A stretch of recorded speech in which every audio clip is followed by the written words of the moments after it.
The only network touching your soul. Repping the streets, we on the roll.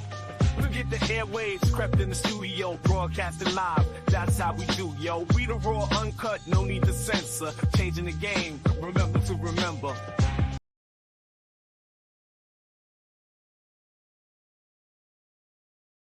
Ladies and gentlemen, may I please have your attention? The show starts in 10, 9, 8, 7, 6, 5, 4, 3, 2, 1. I want my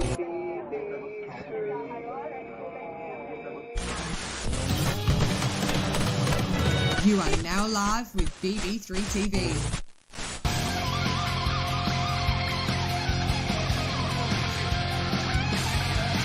I want my BB3TV. Nostalgia screams, we all believe. Like it. In shows that had us all in tow. Nice. Neon light. It's good as we practice. I like it even better now, right? Yeah. Yeah, that's cool. Joe, what's happening, buddy? How you doing? Another night, my friend. Tonight, welcome to BB3TV. We are here. We are now. We're just actually going to just chill, talk life, and hang out with everybody. Just go through different topics of, experiences, no matter what it is, and just go from there. It's kind of bored tonight, and I kind of missed everybody. I wanted to kind of bored too. Yeah, so here we are. I'm hanging out with everybody. This is what I come to do. Let's do this, Joe. Oh, I don't know where to start. I mean, I was having a good day today. It's finally nice and warm out, but it got a little too warm. Yeah. But I got out of the house. I went to a place, and most of you people probably aren't familiar with it unless you're here in Wisconsin. They turned 50 years old today. A restaurant called Rocky Rococo's. Wow. And I went there and got me a mother-load sausage pizza. That means it's got big hunks of sausage on it, and the crust is loaded with mozzarella cheese. And it's like a pan-style pizza. It's Italian? Yeah. I knew the guy that ended up being Rocky Rococo, the mascot. Unfortunately, he died a few years back. But he was a real close friend of mine. He grew up in the Greenbush neighborhood of Madison, which is an all Italian neighborhood. But he didn't start Rocky's. He was actually the second mascot. They did a cartoon mascot first. It didn't go over so well. And then they got the real live version, of a guy that could portray somebody named Rocky Rococo. How cool is that? And I even ate at the very first Rocky Rococo restaurant until it got switched to something else, like a gyro place or some shit like that. I'm going to pull it up right now. Rocky Rococo? Yeah. It started in Madison, Wisconsin in 1970 something, I think it was, by two University of Wisconsin students. All right, I see it. Is this it? I wanted to see the menu. Yep, that's it right That's there. Cool. That's the yeah. How cool is that, huh? And you got the Italian sausage? Yeah, it's called the sausage mother load. Wow, maybe they got a picture of it. So they got a lot of pictures of everything. Yeah, they do, and their breadsticks are great. They are. You know what I love about the pizza like that? Breadsticks. Squares. That's a real pizza to me. When it comes in squares, there was this place called Luigi's Pizza in New Jersey that came in squares. Oh my God, it was so good. Yeah, they're the only place in Wisconsin you can get pizza like that unless you find a little mom and pop's pizza diner. Pizzeria. If you can find a little mom and pop's pizzeria, you might get that. But Rocky Rococo's is the only big chain store there is. Well, look how cool this is. A combo number 3. You get a little piece of pizza, you get a salad, and a drink. Sierra Mist. I don't know if it's Sierra Mist anymore. I believe it's now Starry, but that's a good deal. Yeah, they got Coke products. Unfortunately, that's the only downside to them. But you like Mountain Dew? I see a Mountain Dew right here. Yeah, yeah. You can. Some restaurants do. It just depends on what town you're in. This place looks good, brother. I'd like to have it with you one day. That's cool. So I like it, man. Yeah, I think they're my two favorite big store pizza places that are like that. That are like big chains or franchises. Both of them started here. So they use 100% real Wisconsin cheese on their pizza. So the other one's called Pizza Pit. And that one started here too. But their recipe changed over the years because they went out of business or went bankrupt or something. And when they came back, I don't know, something changed. Yeah, something. Yeah. It doesn't taste quite the same. It's like you go to a restaurant. There was one that I really loved. I grew up on. It was like every Friday night we'd go. My dad and I, we would go to Maria's Pizza in Oregon, Wisconsin.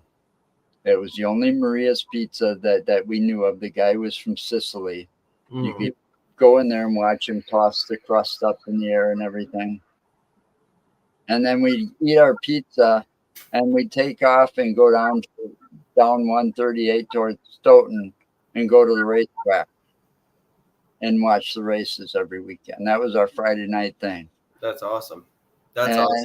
And Maria's Pizza was the absolute best. COVID, he goes out of business because the guy was like 70-something years old at the time COVID hit.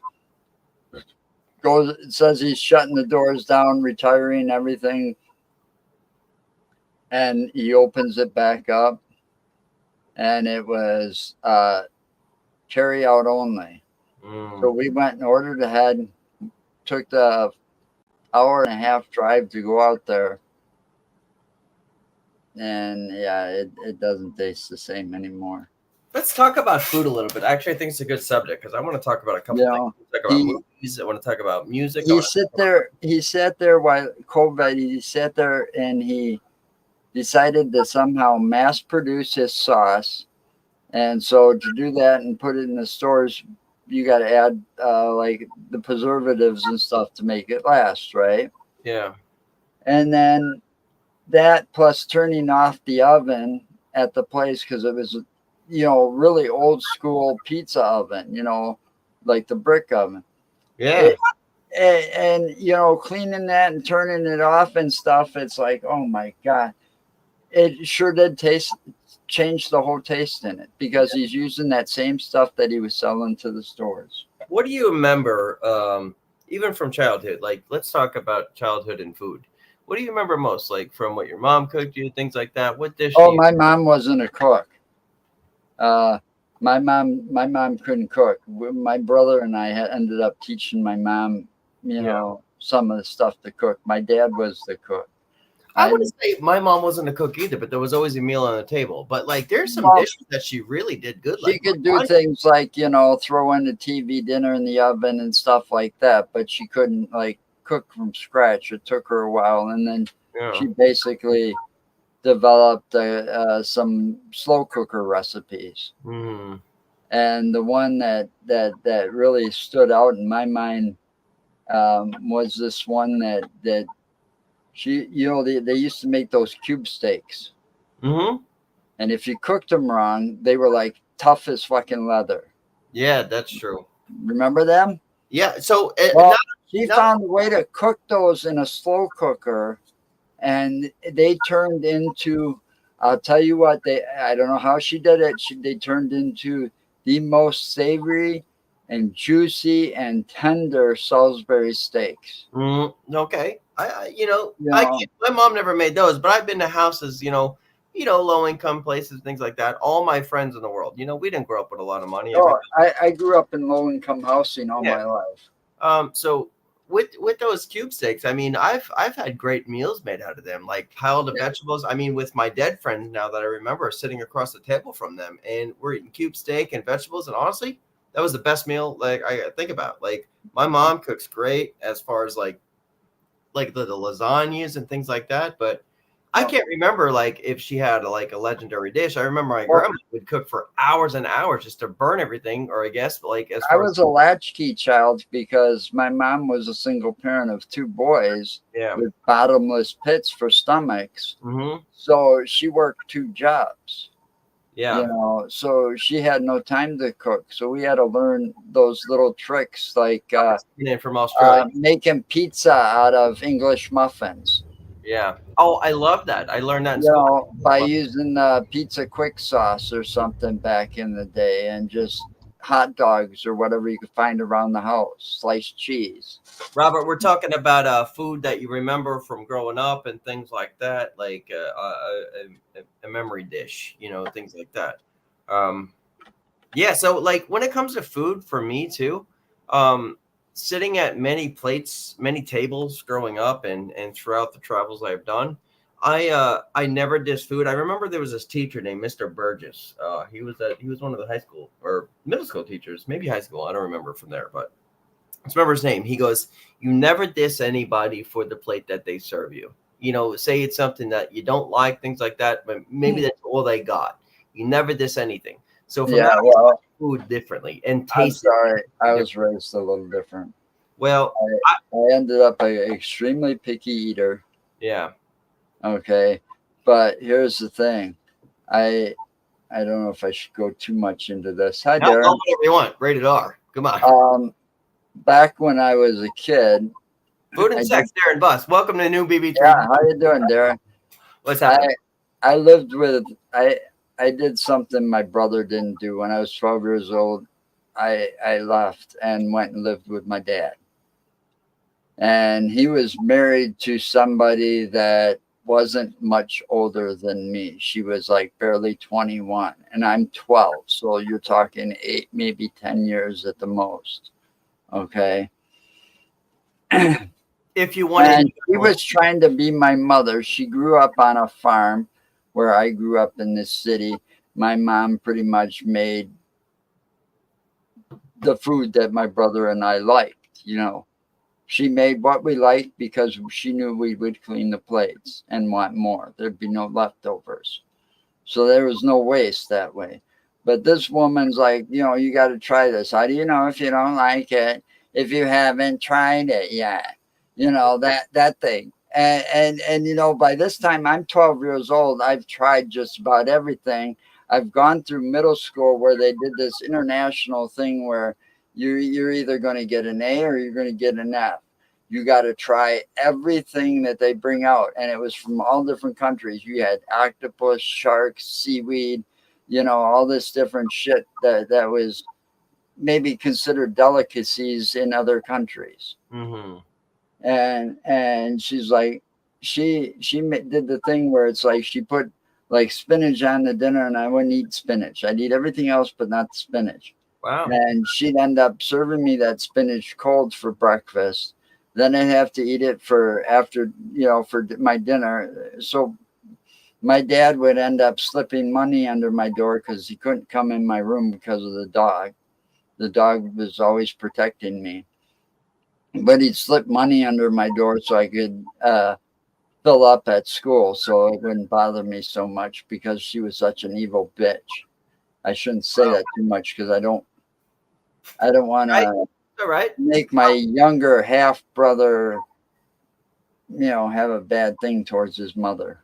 Now, Robert, jump in here with that. What do you remember as a kid with foods that you remember? Well, one of the most favorite foods I remember was actually the smell of my grandmother cooking mashed potato. She'd always cover it in either white or black pepper, and that would be the smell that we'd get when we'd go up the stairs to go into their place. The smell of mashed potato and I think she did pumpkin as well, but that's mainly the potato and the pepper smell coming it's out. So, I respect that you said that because there's something in my head that like I can't explain to anybody, but like when I ask you what your favorite food is and it was a smell, like I remember like this is one of my things that I can't explain. Like I just can't explain it. And I miss Thanksgiving sometimes. And it was the night before. I remember watching Shaq had this show where it was like, you know, there he is right there. Come on in. Check. Darren, what's happening, buddy? Oh, not much. Hey, Darren. We What's up? meet again.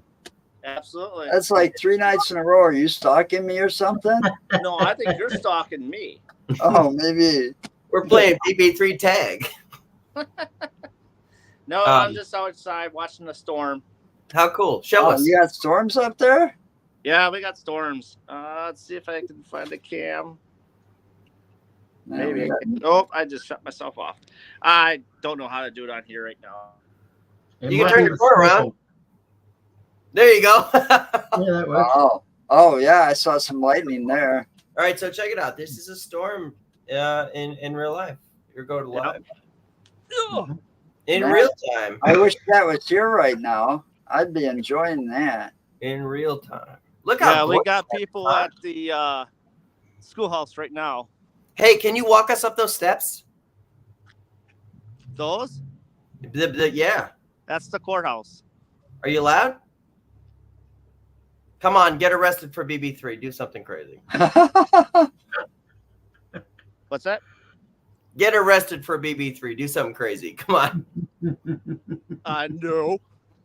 No, it looks gorgeous, though. I just wanted to see what it looks like. I mean, it's gorgeous lighting and everything there. That's Wisconsin. That's a Wisconsin sky for you. Wow. I wish that was here, though, Darren. Oh, yeah. Look how nice that looks. All right. Are you bringing us up there or what? I'll walk up there. Like, I think he is. I don't know All right, let's check it out. I'll just Let's get a tour. stop right here because I know where cameras are and I don't want to get in trouble. Sure, I understand. Look how that probably won't even hit my location. So, but yeah, that's the courthouse. Now we'll do the dolly effect and go away from it. Okay. Let me get my hand. Nice. That's cool, man. Yeah, so that's what Toma for you. All it needs is a clock tower on top. What's that? All it needs is a clock tower on He's top. thinking Back to the Future. Back to the Future. Yeah, I got you. But Now, yeah, Darren, free to jump at the conversation. Do you have a dish that you remember as a kid? a dish. Oh man. So I always liked it when my mom made pizza casserole. Oh, that sounds good. Yeah, pizza casserole is really good. What else? Stuffed peppers. Oh yeah, my dad used to love making those too. So that's a Polish thing, right? Isn't that more Polish than Italian? Stuffed peppers? I don't think so. There's no It Polish depends. sausage in there. I mean, yeah, and my dad used to do a half and half with hamburger and Italian sausage in his. Yeah. You know, and then I don't do that. I don't care for Polish sausage. No, I don't. He didn't use. Oh my Polish God! I have so many jokes, and I gotta shut up because this is the chill show. But you know, the other thing I enjoyed, I was going to tell you, Dom. You know, the other thing I enjoyed when I was young, it was my dad. Right around deer hunting season, and after, my dad and I would have every weekend we'd do venison steak and eggs. There was nothing better. I don't like deer.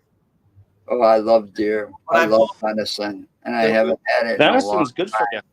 I'm told it's I haven't had it cooked right, so maybe that's the reason. Are you walking us through this place? This is kind of cool, Darren. I'm actually kind of intrigued. Yeah, I'm actually walking through. This is the storefront. Go a little slower. Your camera's a little bit wild. Oh, I'll be coming up there soon, Darren. I'll have to contact you on a date. Sure. Let's see here if I can find more lights around here. I told Mark he's got to watch last night's video. Oh, I haven't watched it yet. Where are you at? What are we looking at?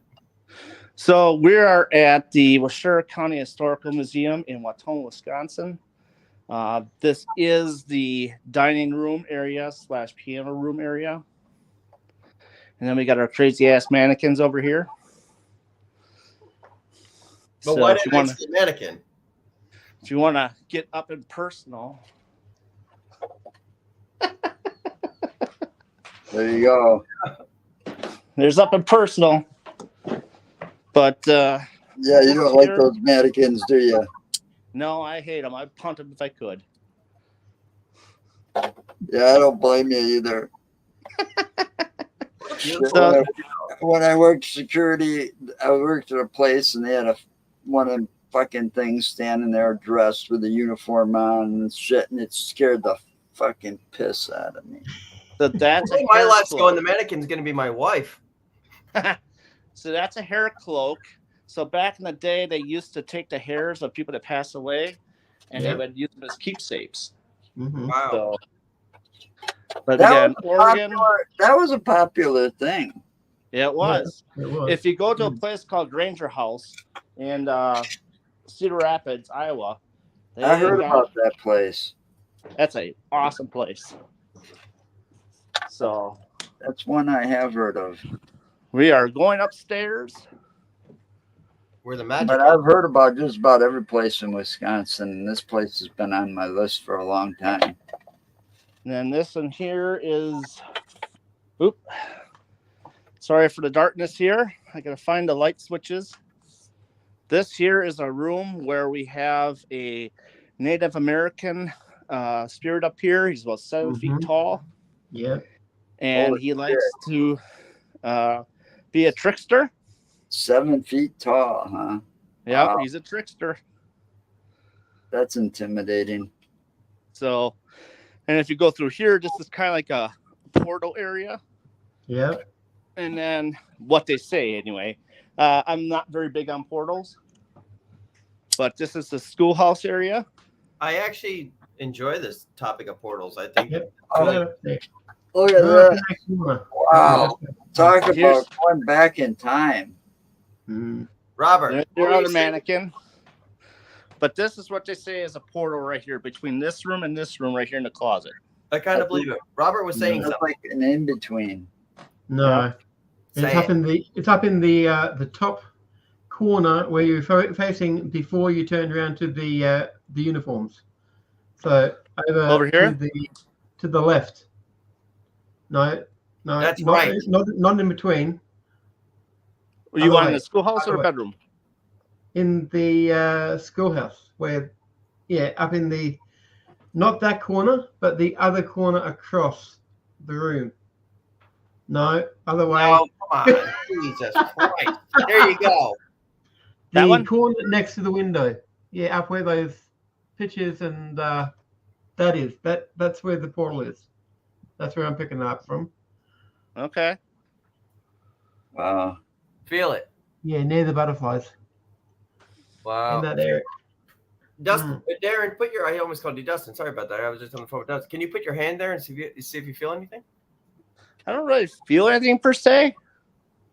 Well, maybe in my hair a little bit. It moves. That Exactly. shelf with whatever it is on that to me, everything else looks clear, pretty clear. You can see what it is, but that shelf and everything is very blurry looking.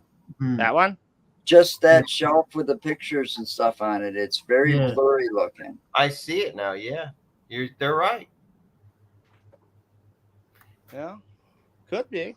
Is there something within those pictures too that's anything like with pictures that are on the wall, or is it just like that space that's just the time capture right there? I think it's more of a time capture. Mm-hmm. Now, remind you, this used to be a living room of where the two families lived in here. This is the house side of the jail. I'll tell you, that room does feel eerie. Mm. We do get a lot of play with the. But the pictures, you could almost make out what they were because they were clear, that were on that same wall. But that shelf and everything was blurry. Yeah, right next to the butterflies. The shelf and everything that was on it. Yeah. I'll take you into some other parts here. Okay. But everything surrounding that shelf was clear enough you could almost make out Yep. what the pictures and stuff were. So this is the children's room. Okay. We get a lot of Class A EVPs up here. They play with a lot of the toys, the cat balls, REM pods. They do like to shut the door on me every once in a while.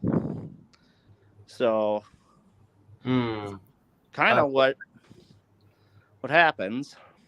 I felt something when you turned around just now. This way?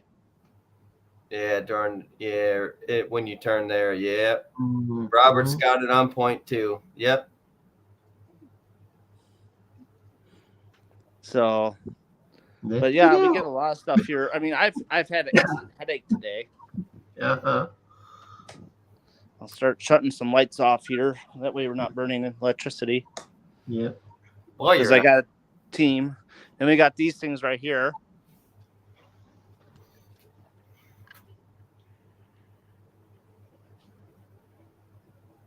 Wow. Now I'll take you into the... Here's your favorite one right there. Like that mannequin? You know what's really crazy? And I'm no psychic. I feel things. I feel like something says, follow me, follow me, follow me. Here's the kitchen. You feel that too, Robert? Yeah. So here's the kitchen area. Mm-hmm. We got a dumbwaiter over in the corner that leads into the jail side. This is the part where people get phantom smells. Mm-hmm. Was Tom Nally there? That's the kitchen. I will take you upstairs. If I lose you, I'm sorry. That's okay. This is the attic. This is where a lot of the children's spirits are up here. We get a deputy that comes up here. I'm going to send her a link. Hola. How you doing, Joe? So Hey, this Joe. is Yeah. People. Yeah. this is the attic. Was that something just flying? Yeah, it Could is. be. Yeah, there's something flying.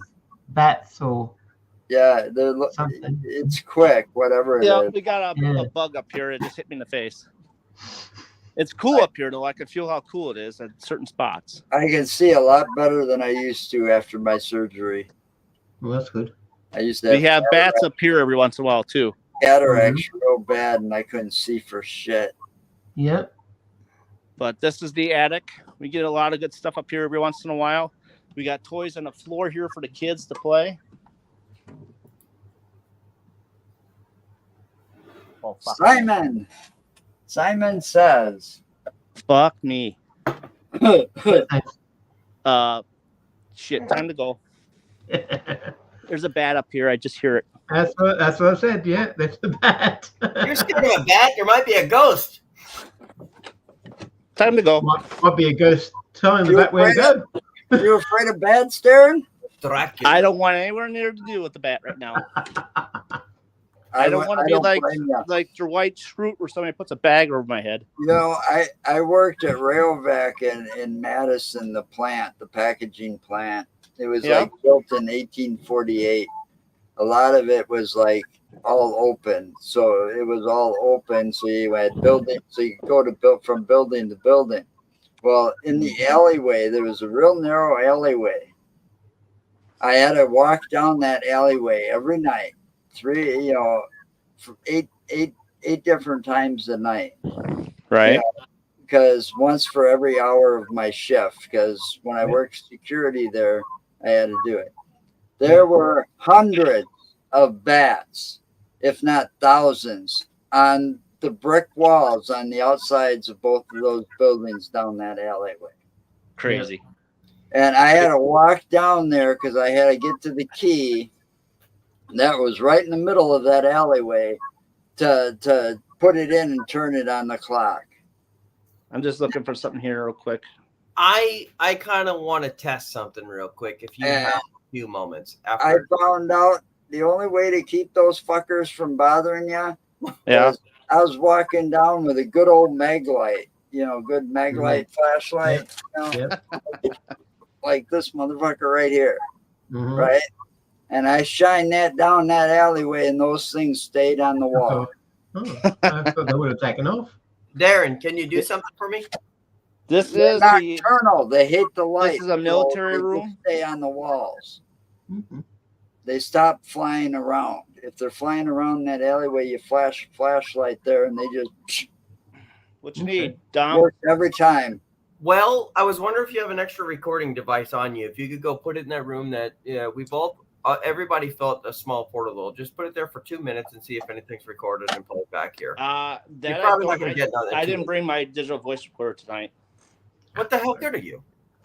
I brought my Tesla gun. I brought the You brought the Tesla gun and no recorder? What the hell's the Tesla gun going to do to find a ghost?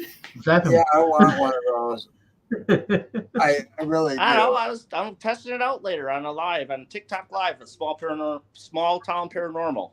I think that's cool. So I'm I'm going to turn it around It'd be again. Cool. So this is the doctor's office here.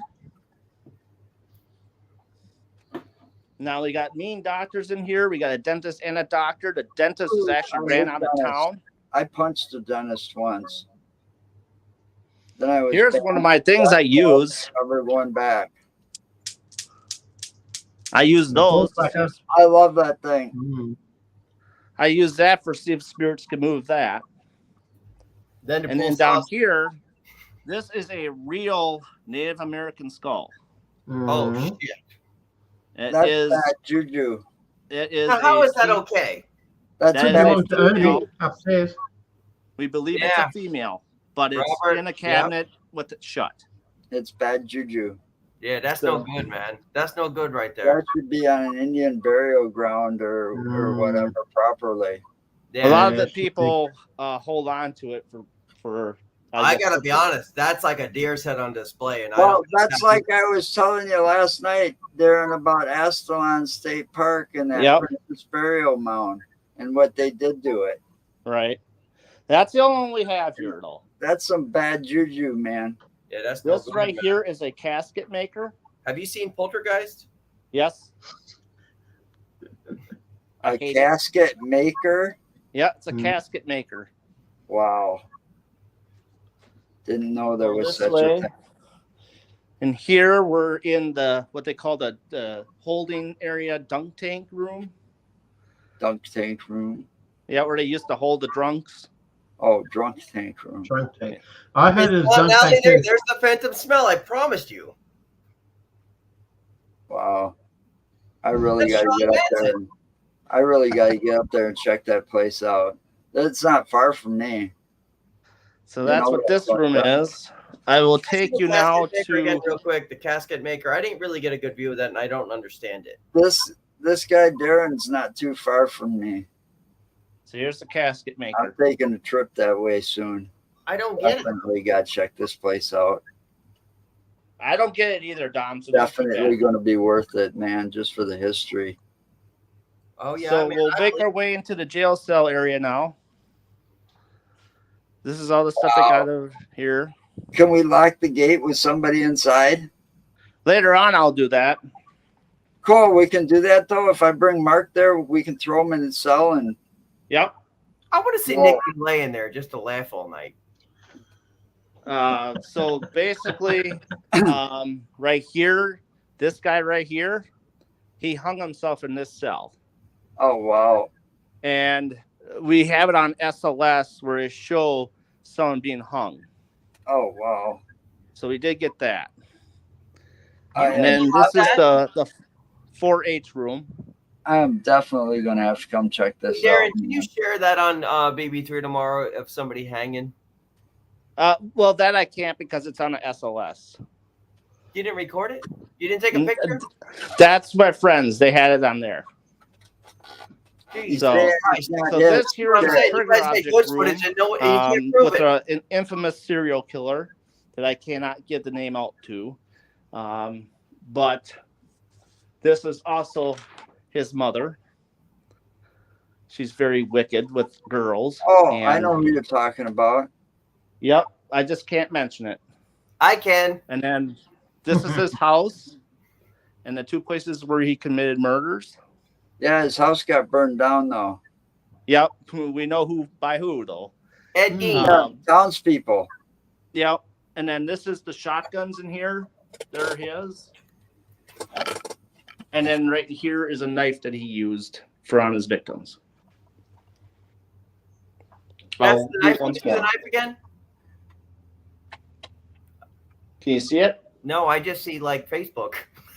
Oh, Yeah. well, I Yeah. have a light in here. That's why. That was one sick fucker, I tell you, to go out robbing all those graves. And the sickest part of that is he's buried in one of those cemeteries that he robbed. Yep, he is. He's It's buried true. next to his mother, and they're both. His mother and him are both in concrete, so they can't be stolen. Right. From And here, I will he- take you to the upstairs he jail. actually died in Madison, Wisconsin, in a mental institution called Mendota. Right. I had my attendant one time believing that I lived there at Mendota. It was funny. All right. So we'll go upstairs in the upstairs cell, jail cell part now. This is cool. Now, and up here, this is where we have a German soldier that likes to push women down the stairs. Oh, He's not a And, Nazi, I'm assuming. Everybody say hi to Jesus. oh, hey, Joe, you're when the looking for Jesus? He's right here. See?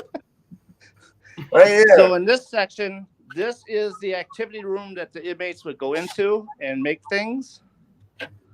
Shoes. Here's your dumb waiter from the kitchen side. Yeah. You should have really had a waitress there, honestly. But this is what this activity room is.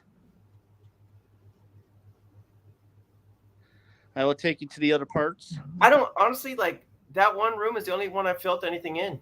Yeah. Well, that and the one where the Indian hangs Yep. out. Right? Yeah. And with that one This hall- one, I am people really are getting curious weird feels now. in this one. Man, Do you hear whether me Mark now? wants to go along, Okay. my wife and I are going to make the trip whether Mark wants to or not. You know what I feel in there? I don't feel a spirit. I feel the energy of the clothes. That's it. Washing. Honestly, of like the vibes it puts out from people work because you know that comes out like record players, right? It's like all lines in the past. Yep. That's something this I is learned in the- the coaching world. This is the Jersey room. Yeah. And now I'll take you to the last part of the tour. And this is the other, sorry. This is the upper jail part. Mhm. And this one, we can walk all the way around the outside. I feel something right there. At the right here? window? In that little corner right there. I don't know what it was. I'm not sure. Yeah, in that Yeah, beside right. the window, Got yeah. it. Mm-hmm. Like, so I'm told I have psychic abilities. I don't say it. When I say I feel something, I could do it by look, but I feel it within the electric that I feel in my body. Yep.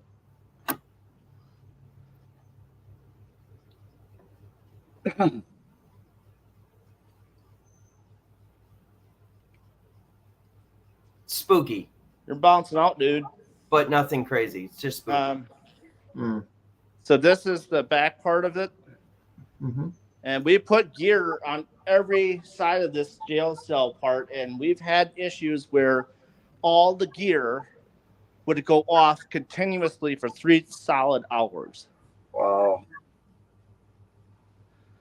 You name it, it would go off. You know, can I say something crazy? I think your ghosts are in the least scariest part of the house. They're in like little hallways and corners and shit. I really, truly think that. Mm. Could be. This one here is where I slept Well, in here for a few hours. Some things aren't always active at all hours.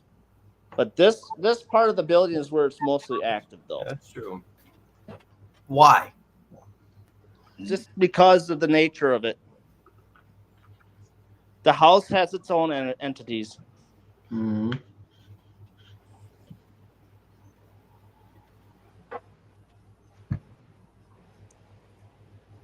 Dustin, That box. I keep calling you Dustin. I got to stop that, Darren. That box there in that room that you just Oh, I- leaving now. So in this room, this is where the German soldier would be in. And he is very possessive of women. Mhm. He would like hold on to him in here. Also, we have a member on our team that if she stays in this room, in this cell, all the devices will go off. But as soon as she walks out, they all shut down. That's an Egyptian cross, right? It's an ankh.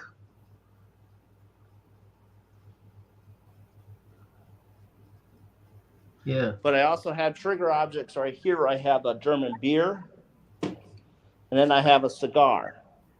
I do have something else, but I can't show it on video right now because it's a flag. It's a swastika. Yes. I understood that. There's nothing wrong with it as far as like you're showing history past and learning. Yeah, but I just Yeah, want to try The Nazis actually stole that from the. where But was see, it? still, if you got a German soldier in the cell, it makes sense. Right. We For also the go to trigger YouTube to get a voice of another leader, which I do off camera. And I think you know who I'm going to say. So, but I've also caught this thing shutting, but I heard that on my recorder. So let me ask you something real quick. Sure. Have you gotten anything out of what you did in the German room with the soldier, right? What's that? Have you gotten any evidence with the German room with the soldier, right? Have you got it? Oh, yeah. We got tons of the stuff on video on Phantasm's Facebook I know page. you're trying to be respectful and everything, but why don't you do the complete opposite in the room? Offer him everything that he doesn't want, and I don't want to say it, but you know what I'm saying. Offer everything he doesn't want with another flag or a star or something, and then see. Oh, I see what you're saying. You want us to see if we piss him off. Piss him off, yep. He's already pissed off. Yeah. But the thing is that we gotta be respectful when we investigate, because that's the main thing. Yeah. I do appreciate that aspect of investigations of being respectful to everybody, and then their nature of life. But I mean, if you really want something, I think you could actually really dig into that. Antagonize him. Yeah, but you could also be bad news. Yeah, but I am not Zach Bagans. I don't go down that route. Yeah, I don't think you listen. I know you're not disrespecting nobody, but you gotta. If you're looking for bait, you're putting toys out there. Well, I got bait. It's just she's not here right now. Boy. Kate, you want to hang out with us? You could come on in. Just give me a thumbs up. I'll send you a link. So life. That'll pretty much well, I'm doing the tour. Today. I went out and got my favorite food. Darren, this is awesome, man. I really do love it. I think I'm very appreciative as far as you giving us a tour tonight. I love it. Yeah, I mean, you wanted me to go live, so I figured why not do it on here. So yeah. But other than that, I'm gonna head out. So I'll see when Small Town Paranormal comes back. Very good. They want me to be part of some of their lives, so I will get on one of those. So sure. Take a look at the TikTok of Small Town Paranormal. Very good. Very good. It looks like Kate's going to jump on with us too. Darren, you have the link if you want to come back in. We're just going to literally talk about chill life. You know what I mean? Yeah. All right. Well, I'll talk to you guys later then. No worries. All right. Okay. All right. Later. Later. Kate said she's just going to watch and so I respect that. Yeah.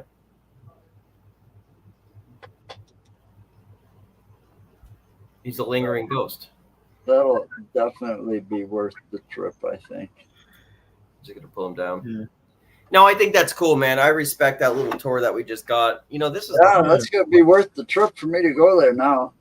That's just that little view, that little, that made up my mind right there. Just being able to look around in a place like I'm in Florida and he's in Wisconsin, just gonna see the storm and everything, the outside. Actually, I'm pretty grateful for things like that. I wish that would hit here though. That's my favorite kind of weather. So, Kate, I have this thing, like as far as paranormal, like there's something I really wanted to do. And you know how people have like the spirit boxes and all that?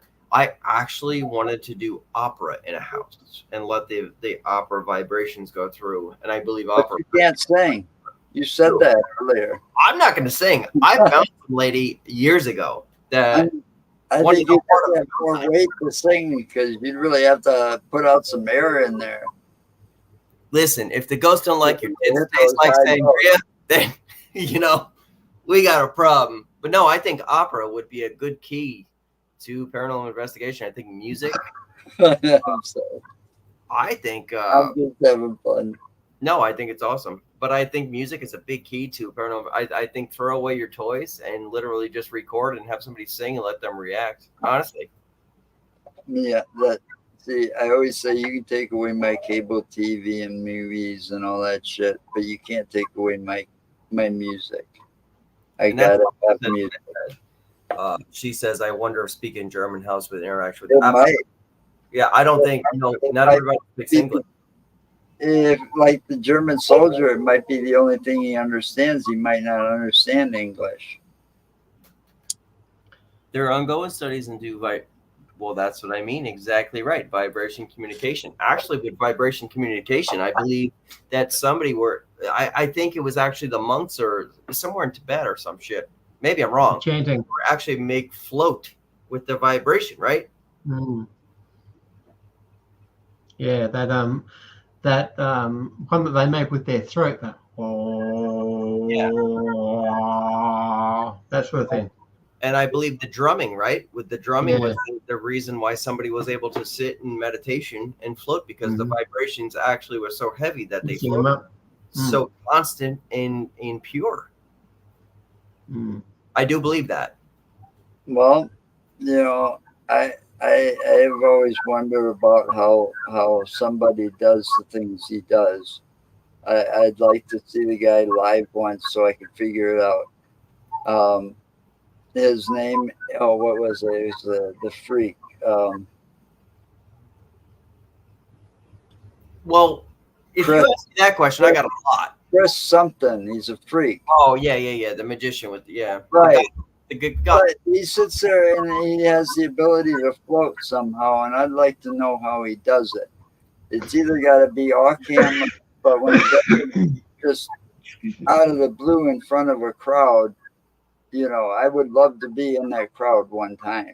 So there's this thing. Let me see if I can do it on a chair. Specialize.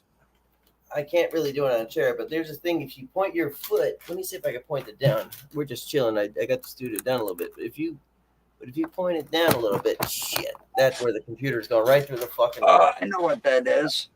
But if you actually like a stand on something, you can actually point your feet. How much further do I gotta got in the next house or what?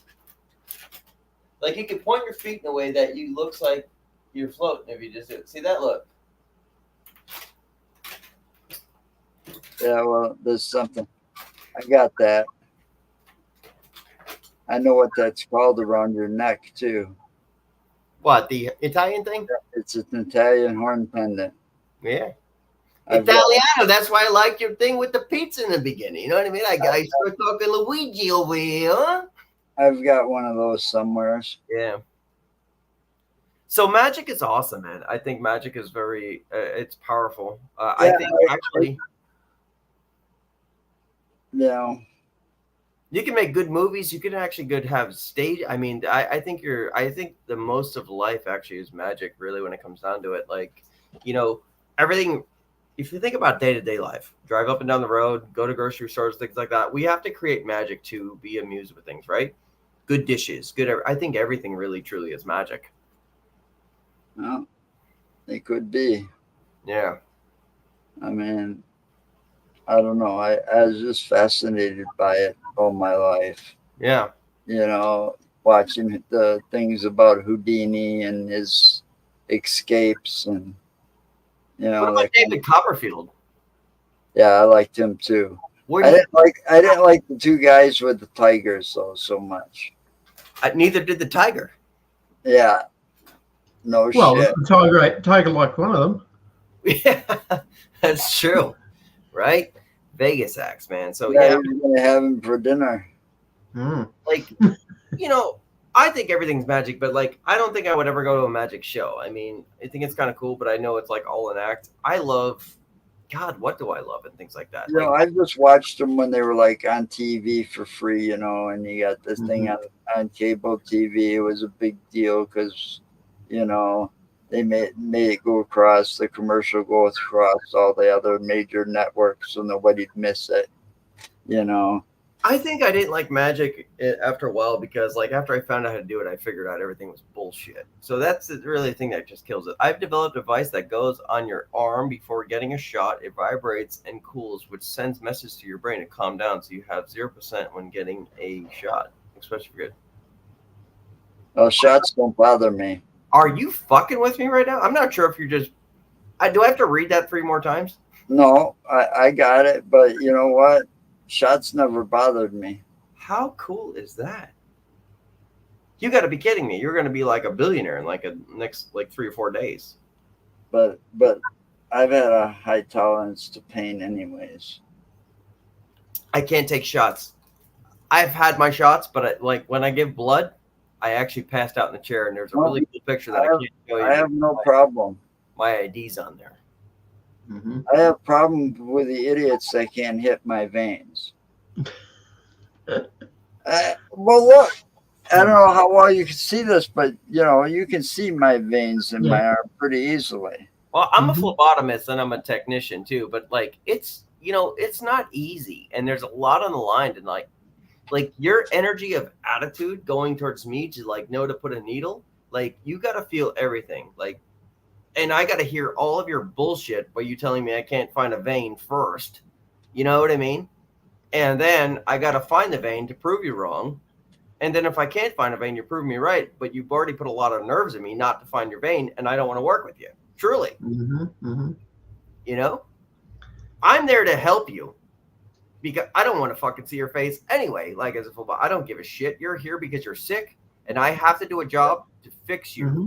You know what I mean? Yeah. I have to give them these test But results. you should be able, like if you were the technician that does that, you should be able to hit people's veins Right.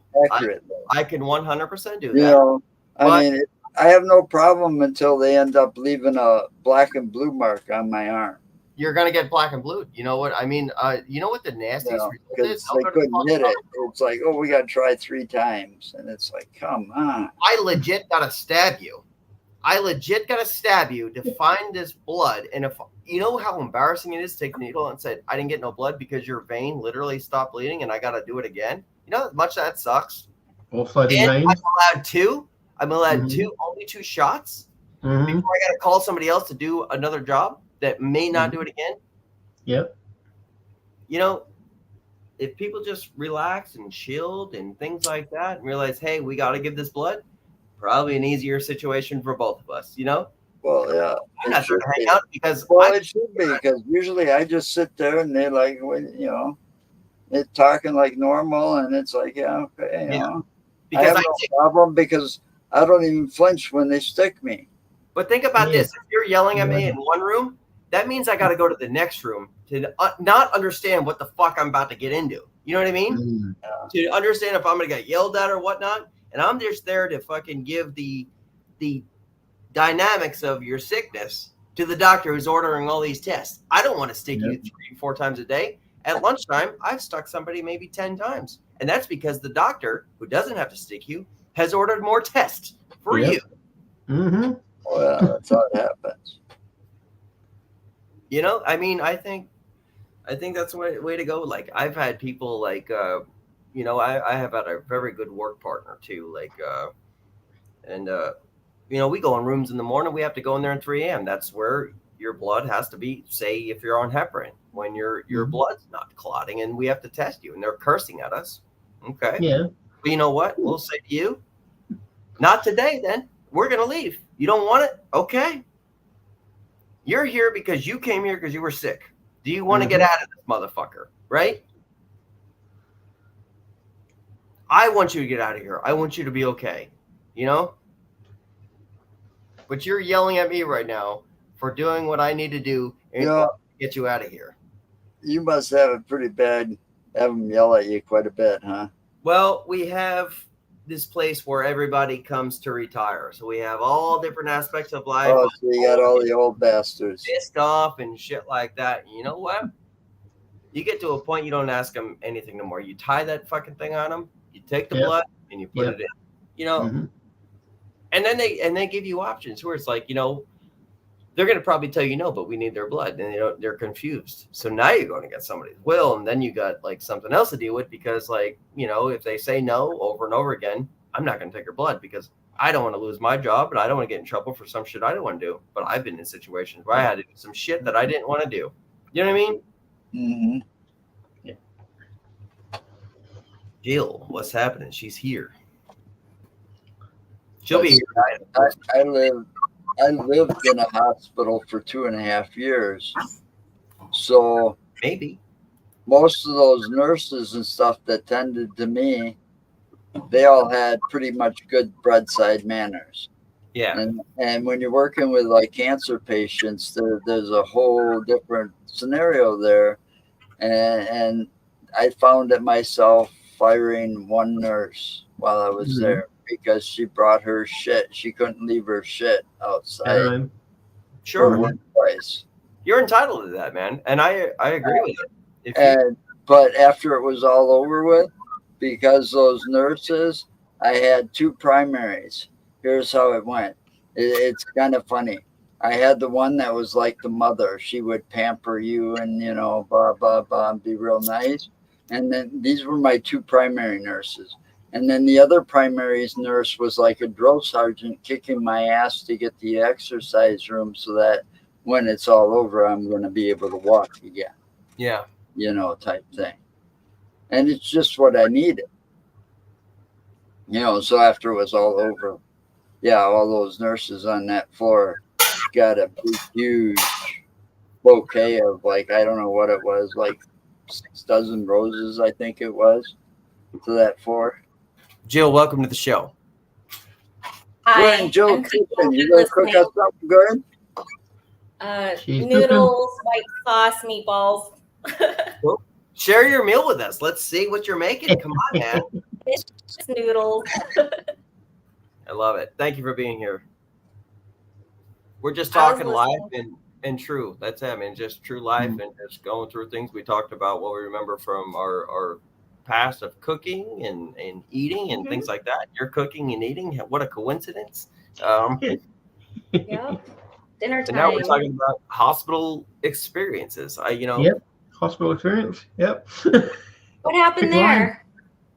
Pick line for the antibiotic IV because I had a infection in the heel of the 1 foot I got left, and I had to drill into that, get the bone clean, put a cementine or something like that they call it now.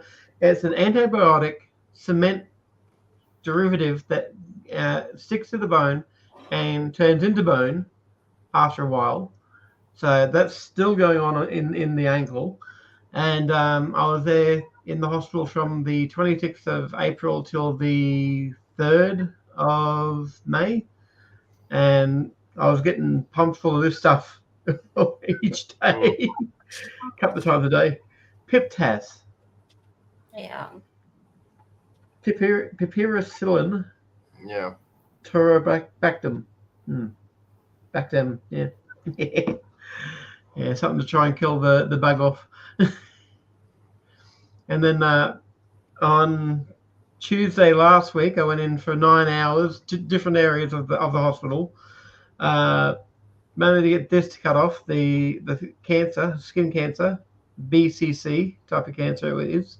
So they took a bit from my neck there and grafted it on to up here because the way they were going to do it wasn't going to succeed. They said they're going to cut something from the nose and make a flap, and it wouldn't have worked apparently according to the doctor. So they got a bit from the side of the throat and grafted it on here. That's why this thing's still on here.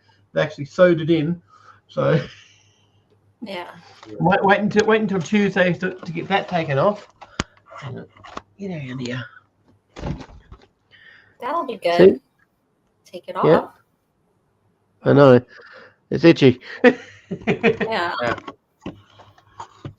It's amazing what we really can accomplish. Like, I actually give it to a lot of nurses as far as like what they go through and doctors and stuff, what they know. Like, yeah, everybody's an asshole and shit like that. But like, Mm. think about that. Like somebody comes into a hospital and they need certain assistance, right? Nobody's going to be satisfied because you're sick. Honestly, nobody's going to be satisfied. You just got to go with that open frame of mind, like of what you're working with. Now with Joe and everybody, yeah, you're right. Like there are some dickhead nurses. Like I see it every day.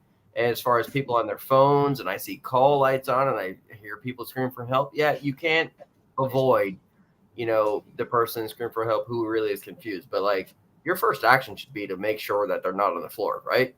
Mm-hmm. Things like that. So like there's a lot that goes on in hospitals that I've seen.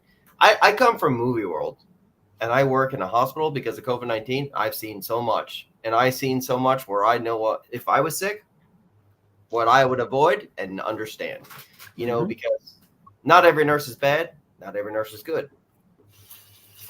If you have your nurse on TikTok all day making videos about how she's a nurse, she's not a nurse. You know what I mean? Definitely not. Yeah. But you got to understand too, like when it comes down to phlebotomists and things like that, which I have a heavy practice in. Yeah. I'm a monitor tech. I could understand your heart, how the rhythms go, and everything like that. I could just look at you and read you if you're gonna die or not. Right? I have to do that every day. Mm-hmm. And I could also take your blood as I need to, and but it also comes with me coming in the room, how I react to you, how you react to me, how this situation's gonna go. It's as simple as that. You understand that you're sick and your doctor needs blood. I could never do your job. I don't want to do my fucking job. I want to do this job. I want to be a radio host the rest of my life. I was real supportive. I'm going to tell you a story. My daughter, my oldest daughter, Deborah, she was, when she was 17, she became a CNA. Mm-hmm. Okay. And she went and she was working in one of those nursing homes in order to do this. And when she got done, she's like, Dad, I can't do it. Mm-hmm. And I understood that because, it takes a special person to work in those nursing homes and stuff with those people. You've got to have a lot of patience. And at the same time, I don't know if I could handle all the death because some of these patients you might get close to, like you come in and the guy might joke around with you every day and something like that. And you're tending the guy for years. And the next thing you know, he passes away. That's a key point, Joe. I have actually sat there with patients who have died with me. I've actually ripped blood out of you as you're dying. Right. So I'm going to tell you the truth. I'm not going to tell you where I work because I'm not going to put myself on like that. I get that, but it happens, and so like I said, it takes a special kind of person to work in that field. I remember this. So my daughter chose to be it's different than what she does now, but she chose to start out working in childcare. Like she worked in one of those preschool nurse things, daycare. Yeah. She worked for one of those daycare places for a while. And it's like you had to support her because, after what she went through that entire year, just working in the small town nursing home to become a CNA, that was pretty rough. Darren just tried to call me. Should we call him back? I think he asked us. Let's call him back real quick before we get back into this conversation.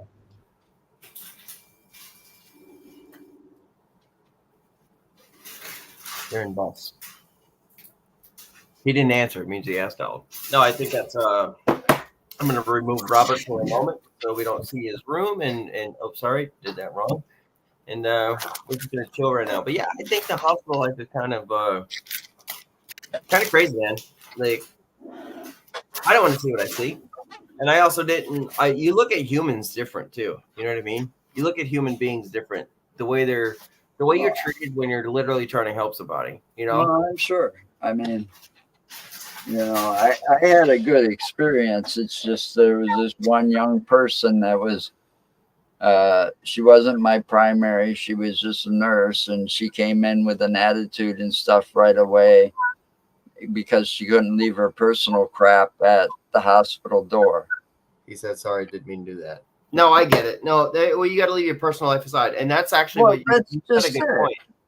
You said a good point a minute ago. Like you get close. I've actually made myself. I'm actually a cold person, so I'm able to do my job while understanding feelings. You know what I mean? I Like, was a night owl. mhm. You know, I used to work third shift before I was put in that position of living in that hospital.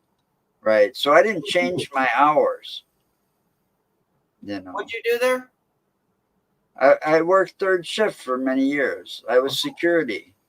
Yeah. I did security work and a private investigator and stuff. And most of that time, besides when I was working and protecting multi-billion-dollar factories and stuff, you know, I worked third shift. But even then, like for Railvac and stuff, the central storage warehouse fire, that was a big deal. Do you know something real quick I want to share with you before I forget? I could tell you the 90th to many more digits of how I've seen a ghost. And I've been trying to figure out ghost hunting for a while, but I don't ghost hunt a lot anymore because I've already figured out what I need. But I've seen ghosts many times. I remember this lady treating me very good, and she only trusted me. She goes, there he is. There he is. I know he's going to get my blood, things like that. She cursed everybody out. She died. Every time I walk in that room with another patient, I see a ghost because I remember her, and she's not there, but I remember her, and I miss her. And this is where you get a cold heart because like this lady was fucking cool, and she trusted me. I see a ghost every fucking time I go in that room. That's why, you know, that's the other thing. People don't understand this. Here's the other thing, and I can tell you this firsthand.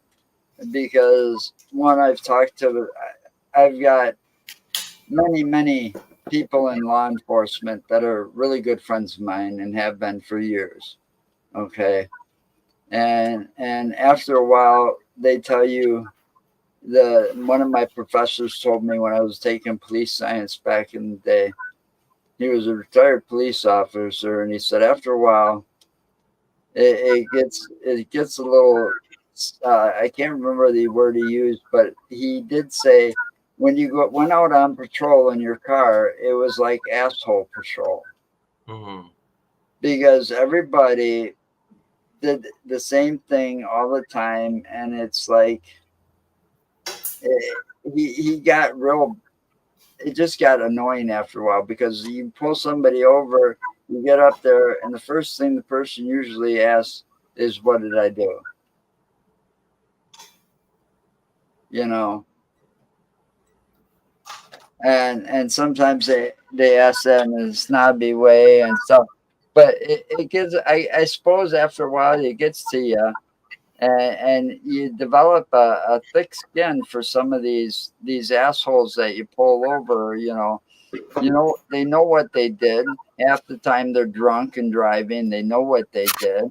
Oh, I didn't do anything wrong. I didn't see that stop sign back there. You know, they give all these bullshit excuses thinking that the officer is dumb as a fucking rock. You know, and that's what gets so annoying to them after a while. But the ones that do the bad things that we see on TV, that's chalked up to bad training and just putting them out there instead of training them, putting them through you know, they've cut out a lot of what it used to take to become a cop. Yeah. They've made it easier to become a cop over the years. You got to take police science. You got to go through the police academy. You got to go through psych evals. I also believe that social media and the cops, the way they're getting their things, made it easier to hate a cop. I truly believe that because a cop should be by your side. But a lot of this time, the stuff that happens, it gets chalked up, and it makes the whole department look bad because it's only just a few bad apples. But those few bad apples got through the system because they don't have all the old stuff they had in place. You know, nowadays you don't even need a degree; just go in and apply. Yeah. And next thing you know, you're a cop without any training. So I don't understand too, like the reason I said what I said too is because I've dealt with a lot of bad cops and I've dealt with actually probably 2 good ones in my entire life. But I also see TikTok. If I float through TikTok, a lot of cops are live right now on their shift, in their badge with their numbers, and they're just on. Well, they shouldn't be. Right, exactly right. So why is nobody stopping this? But I can understand the reason they're doing it, because they're kind of protecting themselves now with all the body cams and stuff. They want to make sure they get it covered. I actually want to call the bullshit card there. I think they're doing it because they hate their job and they're not making enough money and they want to be a TikTok. Well, some of them might be. You know, I don't see. I've met a few assholes as far as cops go. I mean, one cop had it out for me just because he was getting sick of pulling my brother over all the time. I remember being surrounded by police one day, right? Surrounded by. I'll tell you this. I put a brand new exhaust on my car. Brand new exhaust. It was perfectly legal too. It was called the California Turbo. Okay. I got it. I had the receipt for it. I put it in my car. I got it from Champion Auto and everything. I go out, test to make sure it's on there tight and stuff and doesn't want to fall off. So I get outside the apartment complex I lived in, and fucking cop pulls me over and he says, "I'm getting sick and tired of pulling you and your fucking brother all the time." And he gave me a ticket for a loud exhaust. That was a brand new muffler. So I went to the sheriff's department. I went above his head. So I went to the sheriff's department, found me a sheriff. I said, "I got a ticket for my car being too loud." And he said, "Well, let's go out and check it out." Went out and checked it out. He's turned it on, read the engine. He looked under my car. "Where'd you get it?" I said, "Champion Auto. Here's the receipt right here." He says, "It's legal. I'll take care of this." You know, and he asked me, and I told him what the officer said to me when he pulled me over, and he says, "You're kidding me." And I said, "No, I'm not." I says, "He's been harassing me." That was the same guy that arrested me later in McFarland, driving on a moped without a driver's license. And I ended up spending 20 days in jail for that. I'm not going to give the entire story right now because actually I want to respect a lot of people involved in the story. But I mean, at the same time, like I remember this is what kind of changed my mind on a lot of things too. Like I remember a cop like really having my back, but I remember the day that I knew I can't trust you. And I was surrounded a little bit. And I remember going outside, actually a lot of havoc was happening. And then I walk up to him and I sat down on the porch. Hands out, things like that. No weapons on me. On it. I mean, I'm telling you the goddamn truth right now. Yeah. And I told this guy, he walked up to me and said, "What's going on here?" I said, you know, honestly, I'm doing what I need to do, my friend. His first words out of his mouth were, "I'm not your friend." And I looked him right in the eyes and I said, "I see what the fuck I'm dealing with here." And I mean those words. I looked him right in the eye. I see what the fuck I'm dealing with here, right?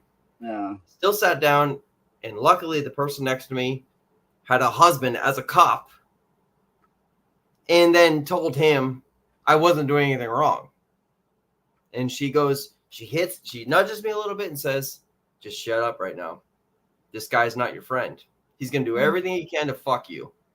Yeah. And guess what? I didn't leave in cuffs. I didn't do nothing wrong because I was fucking right. All 10 of them. And that motherfucker had the balls to come up to me. Right? But see, that was the only bad experience I ever had with a cop, was that one guy.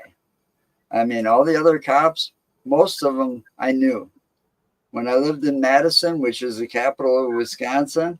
Don't ask me how the people's here, though. What? I knew half the police force.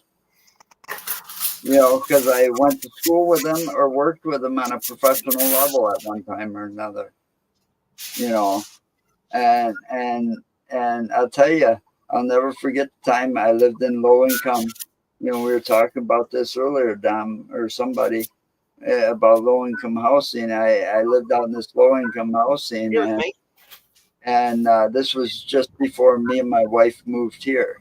Yeah. You know, and this black woman, and I got nothing against black, but she was a real bitch.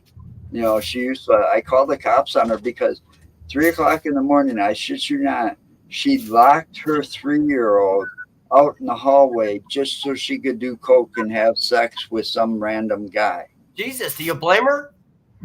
So I woke up to this 3-year-old in the hallway screaming and crying and pounding on her mom's door while she was getting pounded. Yeah, so I called the cops. Joking, goddamn. And yeah, they took the kid away, and then I found out who the grandmother was. So after that, I started calling grandma to come and get her. But so she was a real drug addict, right? So I'm sitting there one day, and I don't know. Oh, I got into an argument with the wife about her car getting fixed. Okay, and it was just an argument verbally, nothing else. No, didn't even get violent. She calls the cops because we got too loud, right? So I'm going down to check on the wife's car. Here comes the cop, right? Female officer, high-ranking officer too, by the way. She comes to me, she goes, Mr. Carvalho, am I here for you? I said, yes, ma'am, you are. And she goes and calls on the radio, and she goes, yeah, it's all clear here. I don't need no backup. You know? So she sits there and talks to me for a while, and she says, what's going on? And I said, oh, my wife and I started bickering at each other about her car. And she says, where's your wife? I said, she should be coming down from upstairs any minute. So she goes and talks to my wife. Then she comes back and talks to me. And it's like, how you doing? How you been? You know, what you been up to these days? The woman comes out, sees that I'm not getting arrested. I'm talking to this cop like she's my best friend. And she gets in her car and she tears out of that place, squealing her tires like you wouldn't believe. Cops like, well, I'll catch you later. You know, I think we need a fucking mini series right now. Yeah, it was like the funniest thing that was one of the funniest things that ever happened to me at that apartment complex. You know, I mean. And have you guys ever thought about the shit we talk about and actually make a sitcom out of it and just really just? Well, I think somebody should make a book or a movie on my life, my entire life. I think I was telling that to Kate on her show. We got to do a part 2 yet, Kate. But anyway, here's a good story for you. When I was working security, this is a funny one. You'll love this, Tom. I was working security. And I was working for the city of Madison in the parking ramps. So I had to go around and make sure a lot of stuff wasn't going around the parking ramps. Now, I'm sitting there and it's General Hospital now. We just talked about hospitals too. We're General Hospital. Good. This was at bar time. So all and this is in the heart of the college campus downtown. So this was like bar time, and it was like, there was a tow truck right out in front of the parking ramp, you know, because people leave their car batteries, you know, jumpstart cars quick and stuff. Anyway, this girl comes out of a bar, drunk as fucking hell, gets on top of the hood of the tow truck, and starts dancing, and she starts stripping. So me, my supervisor, and we're all in uniform with badges and all of this. You know? And this old lady walks by on the sidewalk and she looks at us and she's like, aren't you going to do something about her? And we're like, yes, ma'am. We're going to sit here and watch because it's outside our jurisdiction. And she just walked away and off. And well, what are you going to do? I mean, we were security. We weren't the cops. I thought you were going to pull out a wad of dollars and go. Yeah, right. On your county line. But, you know, when you work in those places, they get crazy at night, you know, especially when the college first starts. I mean, you got that, whether they want to say it or not, there's hazing. There's always hazing going on. Of course it would be. You know, especially to get into the fraternities and the sorority houses and stuff. Well, one time I'm sitting there because after the parking attendant leaves, we have to write. They're not so much parking tickets, but you know we're going to call them that anyways. They're basically, you got to put in like a $2.50 for the overnight parking in an envelope and mail it back to the city. So we were writing those, and I'm in the bottom, the basement, the absolute basement of one of these ramps downtown. And all of a sudden, out of the stairwell, this woman comes running through, barefoot, naked, from head to toe. Gotta be in Florida. No shoes, nothing. And it's like, shit. All right, now it's time to get professional. I stopped her. I says, I can't let you keep doing this. I gave her my jacket from the back seat, put her in my car, drove her all the way to the top of the parking ramp. And the deal was she had to run. She had to go from one stairwell to the other stairwell. So you're running across each floor, going down, and then you had to do the same. She had to do the same thing. Joe, that's like a felony. I'm just telling you what I saw. So I took her to the back and back to the top. All her friends were there, like 4 or 5 cars, a bunch of the college students laughing their ass off because she got caught. I could have called the cops, but it's like, don't let me catch you doing that. Security patrols this. And, second of all, you don't know what's in that stairwell. Who could be in those stairwell, or the glass that half the time those things had glass in them. Maybe we need the bottles. Shit, she could have gotten hurt. She could have got raped. I mean, winos, drunks, they fell asleep in those stairwell. One of them would have woke up and saw her. You never know what might have happened. But I wouldn't have ran barefoot.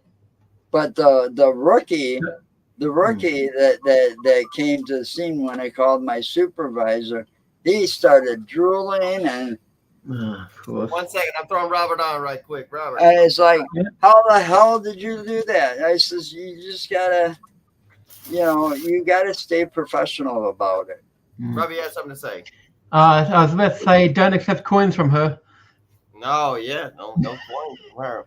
I gotta say too, like Jill, I'm so comfortable in your kitchen watching you cook. Like you got everything the way I place it. Some coffee and some cereal up there. Like it's so chill. I love it. I absolutely love it. It's a mess. It's like everything's up there. If you were to walk in my kitchen and you're hungry or thirsty or whatever, I'm like, coffee areas over there, teas over there, food everywhere. Dude. Just help yourself. It's so good. It's so simple. Everything's right there. I remember, it's just right there. I love it. I absolutely love it. If I want some cereal, whatever. You can't even see my table that I work in. Here, let me just show you real quick. My table's got all kinds of stuff that I work with. Price is Golden Corral. So, and then I have like my corner where my coffee maker, whatever. I have a couple coffee makers, but the Keurig. But we have instant. I have a whole cabinet of tea. It's crazy. I'm more of a tea person. So, like this whole cabinet here is tea. That's awesome. It's mostly tea. Boy, do you like tea? Tea, coffee. I think she likes chai. I love chai. Oh my god. Oh, I like your green tea. tea. This is the first time I'm noticing too. The paint on your walls is earth tone colors to make it. This house is super old. It's like 1903. So it's olive. It looks like a kitchen. I think Jeremy showed the front, or I had a picture once, and he showed it, and it kind of looked like the prison that they went to go investigate. Yeah. Well, that kind of looks like my house. And I showed him. Really amazing. Huh?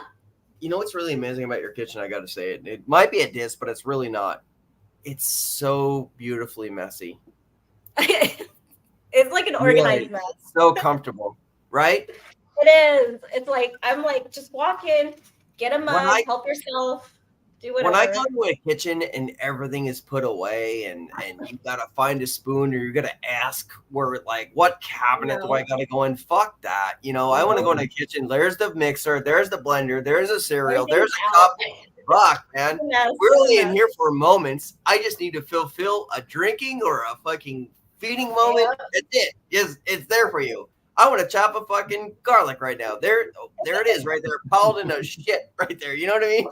Yeah, it's just there. Everything's out and open. That's the way to live right there. Just everything out in the open. Nothing has to be neat and comforting. I think that's more comforting than going into a neat house, because then you're scared. I'm gonna make a fucking mess. Yeah. If I made a mess in there, you wouldn't even know I made a mess. I've been in those houses and it's like very pristine. It's really pretty, but I'm like, I'm not afraid to touch the counter. Everything. Right. Exactly. That's how my mom's house used to be. Oh, She was okay. a clean. She was a super clean freak. You could eat off her kitchen floor. That's how clean it was. Yep. Oh, wow. Yeah. That's amazing. Let me see the way you played this. I kind of want to put you on full screen. Let's see the way you played this shit. What? You're on full screen. Let's play it. I'm gonna just What is it? Skinny. And my own garlic bread. So It's sketty. I love it. Mm-hmm. You know, that's my favorite meal, spaghetti, right? well, it's white sauce, so it's not like actual spaghetti, but that's my favorite too.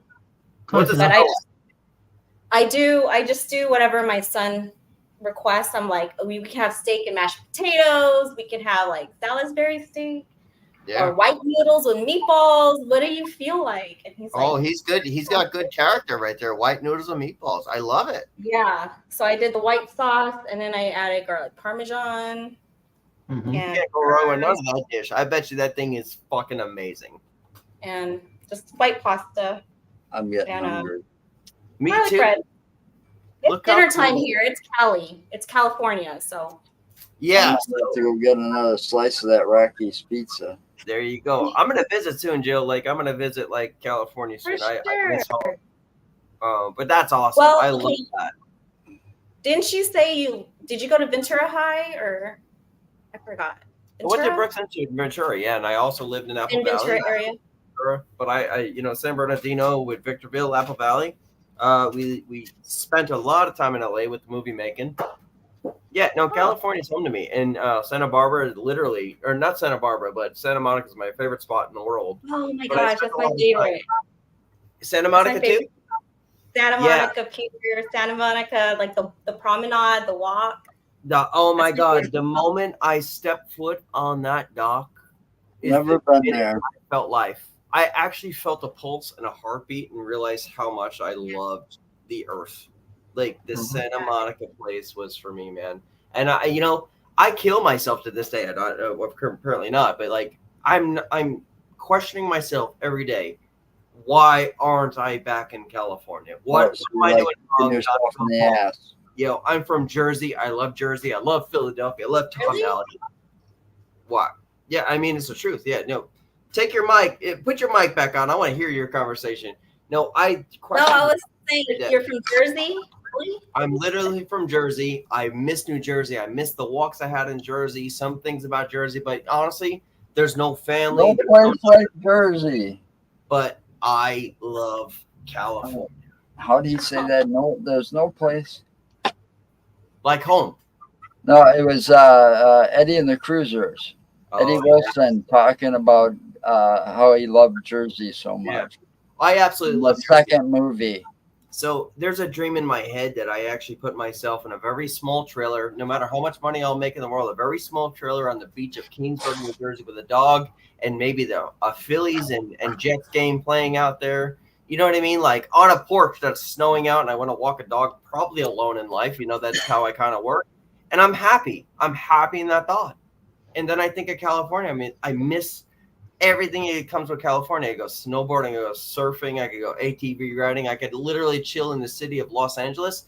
When I looked at that city, it's breathtaking. When I first saw it, the lights coming over that hill into a hill and seeing it from the fucking, from the high desert, like, man, I first saw LA and I'm like, look at how gorgeous this thing is and everything it offers. California to me, I don't give a shit about politics. I don't give a shit about anything in life. I don't have to deal with politics. I got to deal with a place I got to live in. And I love Hollywood. I love LA. I love the high desert, shit like that. I'll die in probably the next 20 years or so. Like I'm like, what, 40 now? So 40 You is gotta keep the attitude like me. Yeah, like, no, like, I don't have to. You gotta keep the attitude like me. I'm gonna live forever. No, I don't. Yeah. Like, I'm a vampire. I'm gonna live forever. I feel like I'm wasting my years right now not being in the place I want to spend my time in. Honestly, I want to be in California. Truly. Well, then get there. What's Can you stopping you? snowboard? Can you snowboard in Florida? I've never been to Florida. I know You it's can't even hot. fucking do anything in Florida. You get bit by an alligator here. This place sucks. You You get can't. fucking They don't asshole get, old people who don't want me to take their blood. Fuck them. they don't even get snow in Florida, do they? Do they? That's what I'm asking. They shut down the state if they got snow. Twice in the entire world. Twice in the entire It'd time. be that like Earth Texas has getting existed. snow. They'd have to shut down the entire state. Yeah. This place sucks. You know, we get a foot of snow here and we go on. Yeah. If Nothing anyone wants to shuts visit down. Florida, I say why. Like, I know Gemma wants to visit Florida. What the fuck for? Why? Do you want to see Disney World? Who gives a I shit? mean, they do a lot of that snowboarding and winter shit around here, up at Cascade Mountain and a couple other places here in Wisconsin. They get open. It's a big deal. I've only snowboarded one time, and I almost died going down that mountain. I didn't know how.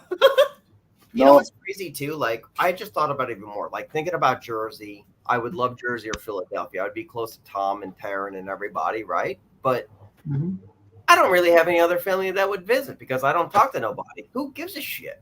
I have nothing really left there other than where I don't think I could do the snowboarding, but I did skateboarding when I was younger. I still skateboard. Look at behind me. Oh, you can't see no more with the big red Well, thing. On my I would love to, but you know, with my age and my balance and the shit I went through, my legs and stuff, I don't think I could handle it. Just get a cruiser board and go skate, man. You know, I used to roller skate back in the day, and I was really good at that too. I roller skate. You know, ice skate, roller skate, ice skate. I had roller blades at one time. I got out of the hospital for like a month, so I got to go home for a month. I still have what they call the Hickman catheter thing in my chest. Yeah. So here my kids are. They're like teenagers, and I went garage sailing with my mom because that was her thing. She loved to go garage sailing, but she couldn't drive. So I took her drive. So I bought a pair of roller blades. Yeah. From this one garage sale, and my daughter came over and saw them, and she's like, "Whose rollerblades are these?" And I said, "They're mine." She says, "You can't rollerblade." I said, "The hell I can't." I says, I was born for this." So she says, "Yeah, right, Dad." So I went and put them on. You know, this was an apartment complex, so they got the speed bumps out there, right? Yeah. So I got myself going super fast. All I had to do was kind of play that Swing Town, Stevie Miller Band Swing Town in my mind. And I went back to my roller skating days of getting the whistle blown for going too fast. And I hit that bump and I go up and I caught some air before I came back down. And I didn't fall. And I'm just sitting there, keep going. And my daughter's like, huh? You know, she's got a jaw drop like, oh shit. Dad can do it. Well, fuck. When I grew up in a low income, we had CC Riders. They were a local biker gang, but they weren't like your one percenters because most of them were doctors, lawyers, teachers, you know, that kind of stuff. So they came and they got, I think they got all the lumber donated from some lumber mill or someplace. But they came and built all the playgrounds for us in this low-income apartment community when it was brand new. They also built us the U-shaped skateboarding ramp. Yeah. I think I got to have to change the name of the show. Honestly, on the next one, I really am going to change the name of the show because, like, I really feel like this is a different show, and I'm going to call it The Porch. This is The Porch to come on with random talk. I think it's fucking just so cool. Yep. Like everyone could come on the porch and just hang out. It's not community chat. Come on. We'll talk about our decks. We went from ghosts to music to every fucking thing. Just the porch. To streakers. Right. We To a even talked kitchen about and streaker. streak. And they called him the Streak. Look at that. This show is Doug on the porch. So that we could do it like this. Come to the porch. You could come and leave as you want. Honestly. You know, did you see? Speaking of that, did you see that? Did you ever? Any of you ever see that clip? That's got 3 of the 4 blue collar guys. It had Jeff Foxworthy, I think you just shot somebody. and I think it was what's that? That little fat guy. He was on Wheel. He took over for Wheel. Little fat guy, Jesus. He's top alley or doing a hill. I'm not sure. Anybody. The guy that took over Wheel of Fortune or something as host. I think it was like Dana Carvey or something like that. No. The Fortune, he's still the same guy. He's actually Ryan Seacrest is going to be the new Wheel of Fortune host. The guy's retired. Yeah, same guys. Anyway, Jeopardy. I think you're talking about Blossom. There's 4 guys on YouTube, A little and I swear it's got Bill Engvall, Jeff Foxworthy, and a couple other guys, and they're talking about my deck. They're talking about what? They're sitting on a deck. They're sitting on a deck outside, and they're talking about their decks. Jill's laughing. You want me to find it? You probably won't get play. It's a YouTube thing. Just don't get Cindy talking about her decks. Can you say Find it. you gotta Find it. find I what? know what you're talking about. Can you say you gotta find what? God, please say it. He's gonna find it. What? What is he gonna find? Huh? A Robert, video? Christ. His hardwood deck photos. We're gonna find my deck. Oh my gosh. Jesus, did I really have to say it, guys? Well, you don't want a New Zealander saying 6. I can't do jokes. Okay, I have my dad makes fun of me because he says I should have been born a blonde because people will say stuff and I don't get it right away, and then like 5 minutes later, I'm like, you'll get this right away. It's a nice deck you got here, Chad.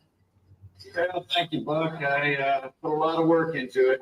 But it shows. Yeah, it's nice. It's not as big as Buck's deck, though. Buck's got a huge deck. I've seen it. That's why I'm making a contest right here talking about who's got the biggest deck. Well, I gotta tell you, I'm not getting any complaints about the size of my deck. Hey, Vince, you got a deck, don't you? Yeah. Yeah, I got a really tiny deck. I mean, my deck's so small, I'm embarrassed to show it to people. You know, if you got money, you don't need a big deck, right?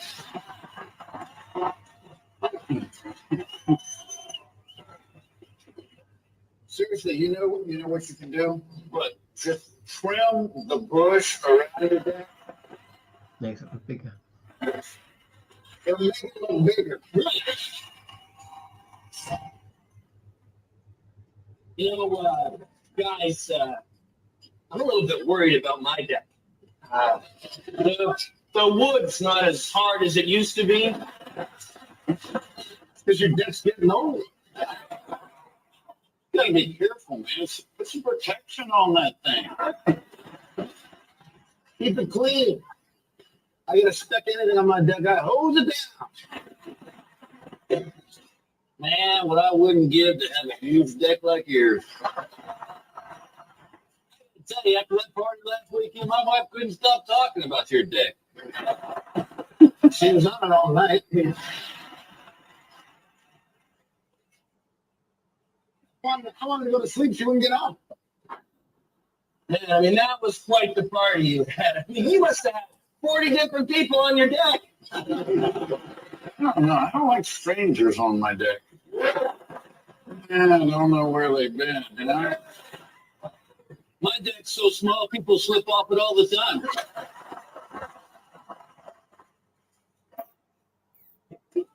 if you're not satisfied with the size of your deck, there are things you can do.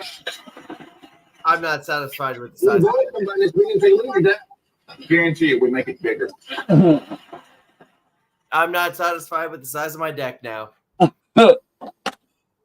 Is that SNL? But where's that? No, that was part of the blue collar comedy tour thing. They put that out there, and it appeared on something, and I happened to find it one day because I got all their autographs. You know, Jeff Foxworthy, Larry the Cable Guy, Bill Engvall, and Ron White. Dana Carvey. I actually find some of those country guys pretty funny. That guy was, I had his name when I was watching him now. Drew Carey. Comedian? That was Drew Carey. But I can't remember who the smaller guy was, but the other two were Jeff Foxworthy and Bill Engvall. Who is the funniest comedian?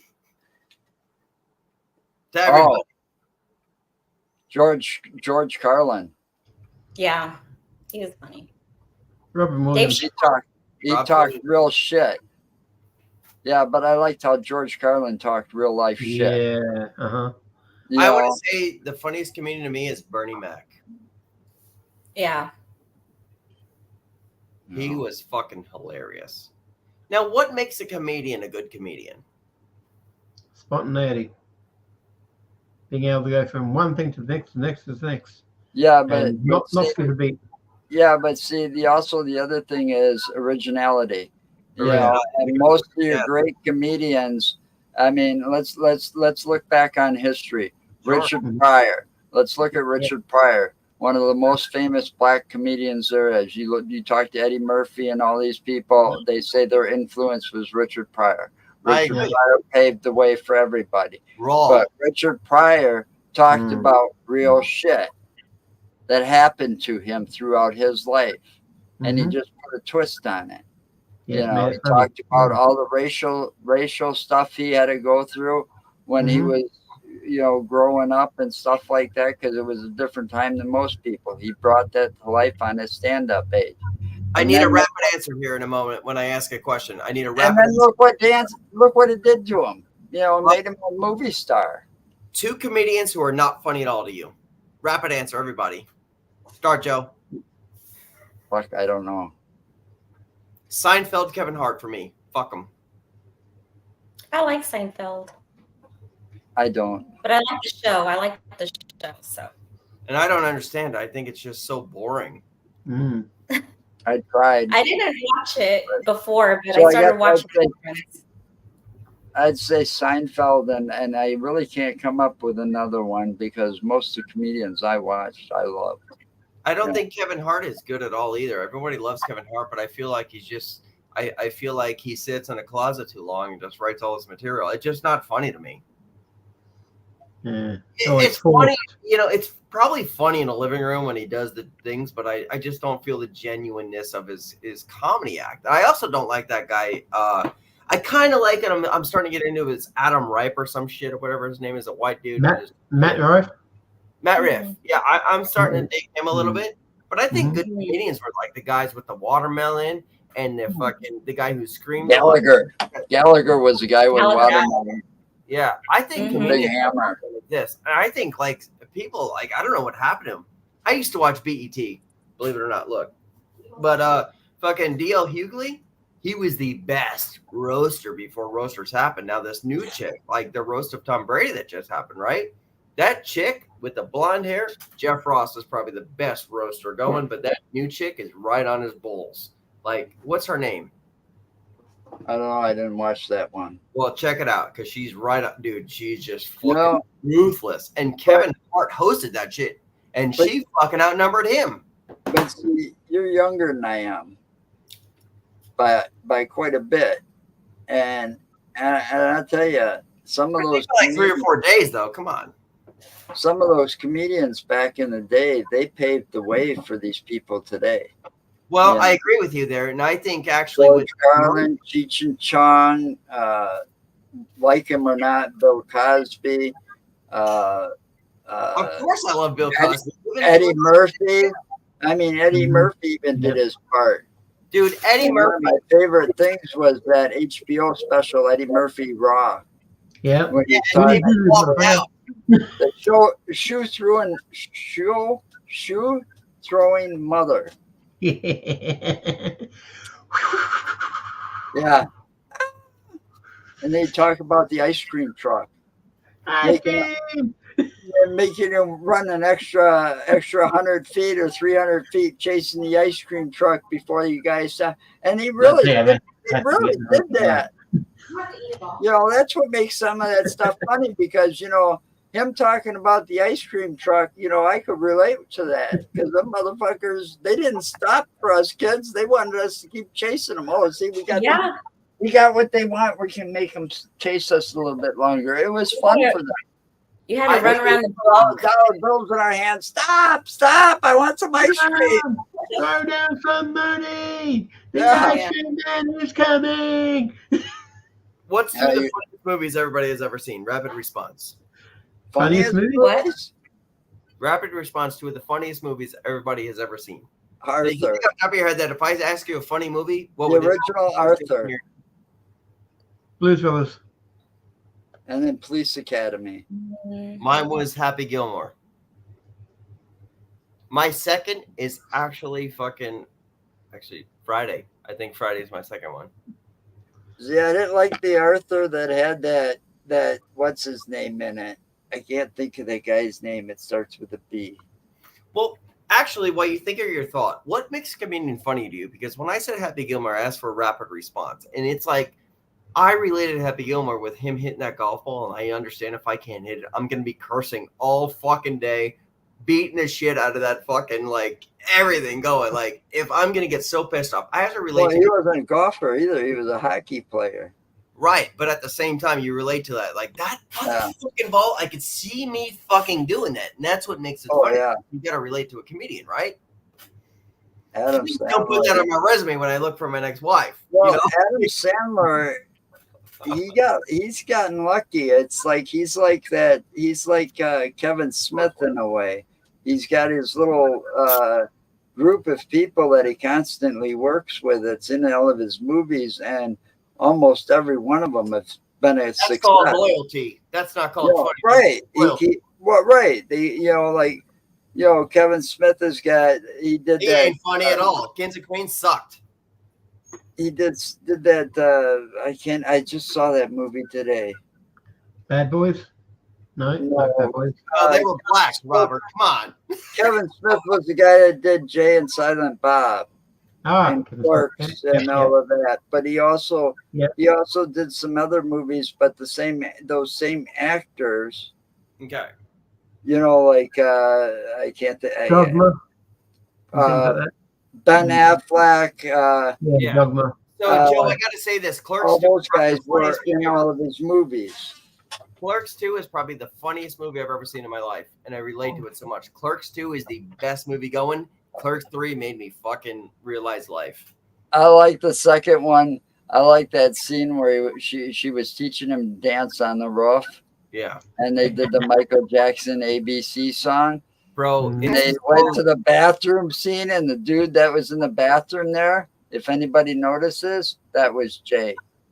Yeah. AKA Kevin Smith. But if you realize too, that movie, after being closest to home, you were best friends in real love. Like, even though, like, oh my God, Clerks 2 and Clerks 3 are the best movies. You know, I related to that movie a lot, especially when they were like not so much on the roof, but when they were playing street hockey a lot. You know. Have you seen Clerks 3 yet? When he sat down, like, I do this often. Like, I don't want to bring this up here because this is like a personal demon of mine. When he sat down in the grave and fucking he saw his wife talking to him and had to realize life again, like, that was fucking scary to me because, like, man, that's true life. He misses you so fucking much. You know what I mean? And then, like, here's the big sport. He dies at the end and then he's with her. Isn't that what we all want in life? We want to drop dead with the person we love. Man, that Clerks movie is like the shit to me. I got a really heavy question to ask you, everybody here, right? This is a big question, and this has been bothering me for years. ever since when one of my good friends died. Mhm. If you get married to somebody, right? Till death do us part. That's the thing, right? And then you get married again after that. Where's your ghost going to see? The You guy see that's both waiting. of them. Well, that's called a fucking Utah. That's Like where you you get. go visit. I'm You being can go serious. anywhere. Yeah, I'm being serious. I think you can like go and be with all the people that Here's you the love. thing. Here's Isn't the that thing. cheating? I'm gonna explain this to you, okay? I'm gonna explain this to you. I've grown up a lot over the years, and I'm gonna explain this to you. Now, you go through your life, and maybe you're lucky to have 1, 2, 3, 4 girlfriends, whatever. But you probably needed them, or they needed you at that part in that part in their time of their life. So Stepping you're stones. gonna always love them no matter what. You're always going to love them and care for that person. So, I wouldn't be surprised if you end up visiting or getting a visit from everybody from your past that you cared for. Like love, like that you really love Right. them. Like, yeah. Right. I know if I get married tomorrow to a There's girl, one night stands, and then there's, the relationship where you think That's it's going to different. last forever type thing. I believe in spirituality so much that like I feel like if I give myself to one soul, I'm so connected that I gotta find you in the spiritual life that like having sex with somebody is a different thing, but like finding you spiritually, like even like if I got married tomorrow and like say I went 20 years and with my wife, and I don't think I could have sex ever again either because I only want to see her again, right? I don't think I want to do that whole shit where it's like, oh wait, I'm committed to her. Now I'm kind of lying to her because now she's dead and her spirit's waiting for me to come home.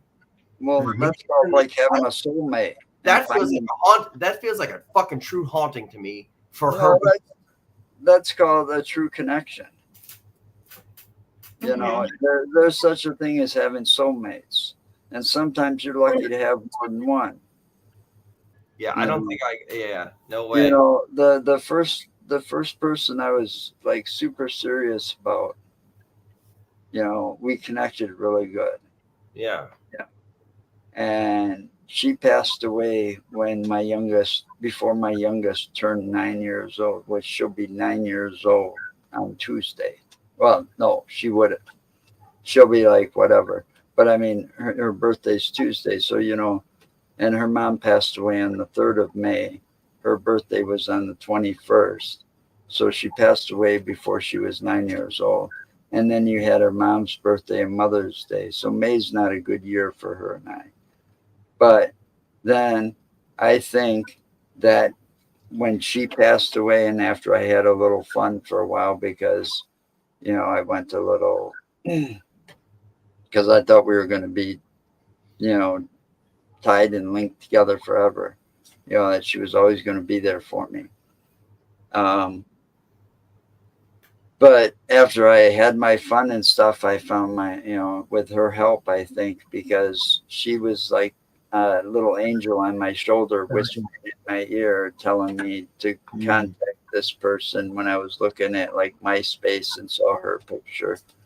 And I've been with Tanya for 20 years. And Tanya is the only woman I've ever been 100% faithful to. Awesome. So I got another rapid response question for you both. I mean, that question hits my heart all the time, knowing how much, you could love somebody and how you would take so much effort to do it again. And yeah, I don't think I would now because. And somebody's waiting for me. You know what I mean? Tanya's like, I'd be lost without her, too lost to, it'd just be me and the puppy after that. So it took you so long to get to Earth. Think about this, right? Think about this. It took you so long to get to Earth. This is the second question. It took you so long to get here. And you have about 76, maybe 80 years, and say in the old past 100 years here.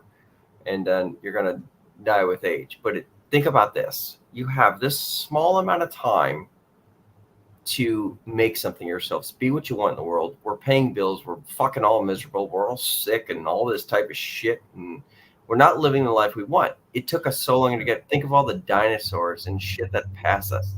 I was born in 1985, and I think about I graduated. all those years that were before me for me to give my spot in the world, for me to leave in maybe the next 20, maybe the next. I have probably more years, behind me than I have in front of me, to be honest with you. What impact did I make here? And then it'll be so long before there's anything else again. And then my existence is gone until I know the next thing. That's a scary thought to me. Death is not scary. It's the next timeline. The scary thought for me is, somebody said it. I don't remember. Somebody were talking about this recently, but it's like somebody told somebody that it's like, what if it's just game over and it's all nothingness? That's it. Yeah, I don't want to believe that either. That's the thing that scares the hell out of me the most, is that thought. Is that why you ghost hunt? No, I do that because I'm curious and I want answers. That's why I ghost hunt. I only ask you that because that's why I'm afraid. I love learning the history of the locations that I go to. Going to new places, visiting new locations. It's all fun. Everything has an energy to it. So everything, it's like it goes back to something that's sort of like out there, like in the universe, like with all the matter and everything. And then I think it's just you get regenerated time and time again. Maybe not instantly. It could take forever, but I think we get that choice that when we're ready to sort of like relive, we have a new form.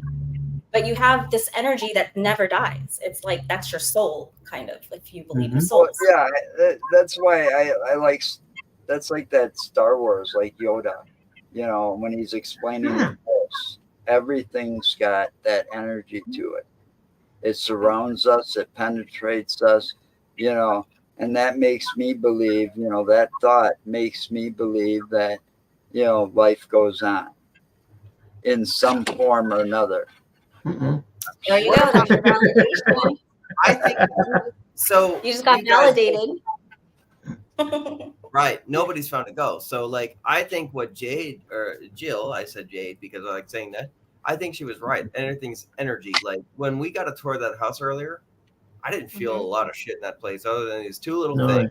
And then, like, that room with their shirts of the past. So, yeah, everything has a record. So, if I kiss a girl in time under the stars, under the moonlight, that's etched in stone in the universe, and that place and time happened, right?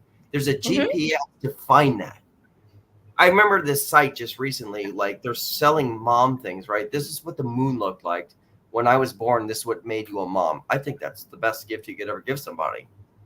And I'm probably going to buy that tomorrow now. But I think that there's certain things that there's GPS latitudes and everything to find at a certain point in time. So if the next time I kiss the girl, that's, that I know, like, I'm going to die and I'm not going to come back and I'm going to wait for you. I'm going to remember that moment. I'm going to take a picture of the time, the GPS of it. I'm going to fucking remember that. Like, that's meaningful shit to me, man. Like, that's the most realest thing in the world, because if you say to yourself, you're replaceable, somehow we're lost. Because I found you, because I love you, I can't replace you. Have you been married before? Never. I was engaged and shit like that. But like things like that, I'm grateful for this breakup. I'm grateful. This was like 5-6 years ago. I'm grateful for that because she wasn't the one. She was one. She was the one that made me realize other things to give me the path to the other person. Yeah. Thank God for her to be in my life, for me to be shown why she's not needed in my adventure in this life. Thank God. As much as I can miss her every day, I miss her for nothing more than to show me there's certain things, food, shit like that, but there's nothing more for me to miss her. And I can never take you back because I can never look at you the same. Yeah. Other than sometimes I think that they say, like, if you're going to be married to someone and then that person passes before you, like if I pass before you, I don't want you to just like wait 50, 80 years till you pass to be with me again. You want that person to be happy still and fulfilled and not alone and be loved. All right, so hold that thought real quick. But that person now is with that person. Yeah. And when they die, they're going to be waiting on that person that he's going to you. No, because time there is like, it's like a lapse. It could be like seconds. For you, it could be 50 years. It's all there is no waiting. You know, I don't know how to answer it. I'm just looking for the answer myself. I don't know how to argue with you. I don't know how to tell you you're wrong. You don't want to argue and tell it. It's all theories. Like everything's like still theories. Nothing can be proven yet. We know until we die. You know. But it's like, imagine like parallel universes. It's like the times are gonna. Our time is our construct that we formed here on Earth to our linear way of being, you know, like our timetable. But out there in space, in the universe, in another galaxy, time is a different construct. So same thing as a soul, as an energy. If you're, you know, going from plane to plane, dimension to dimension, time could be instant. Like you could go back and forth or something. You know, it's that's like you could be reincarnated in the 1950s something. Yeah. And have to play it out. Fucking Riverdale. If I could go back there, I'll do it. Take a quantum leap in that dude once, you know. I love Riverdale, by the way, guys. I love Riverdale. Please watch it. I swear to Christ, when you watch the last episode, you will cry. If you don't cry, I'll check it out. buy a BB3 shirt. That's that show that what's his name was part of before he passed away. Mm-hmm. Luke Perry. Oh yes. And that's the thing with the wrestling too. Yeah, no, Jack. Man, Jungle, I absolutely Jungle Boy. So I got to show. I can't show you the video right now because it'll take too long, and it is what it is. But I was watching Riverdale one night, and fucking Elon Musk shot a fucking rocket right across our thing, landing and shit. So I'm like outside, like, oh my god, there's fucking aliens, and I could prove it real quick. There's a big stream.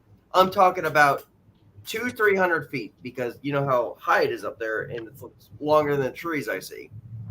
It was actually his fucking missile, whatever he shot up, landing. Coming back down, yeah. Yeah, and now I'm watching Riverdale, and I'm like, I'm crying my eyes out, and because the show is so sad in the last thing, and outside my window, this glance, man, wait, if I could show you right now, I'm not even fucking lying to you.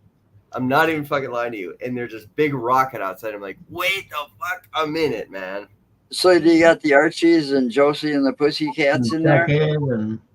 I don't know anything about the show because it was Archie Bunker or whatever it was. But man, I watched it. I'm talking Riverdale. Yeah, that's Archie, right? No, you got the Archies and Josie and the Pussycats. Aren't they in there too? I believe so. Maybe. It should be. That's like 70 Saturday morning cartoons, and they took two of those cartoons and combined them into Riverdale. Because in the cartoons, both of them went to Riverdale High. Bro, it's so crazy you just said that. The last episode, they went to Riverdale High. And died. I just ruined it for everybody. Lovely.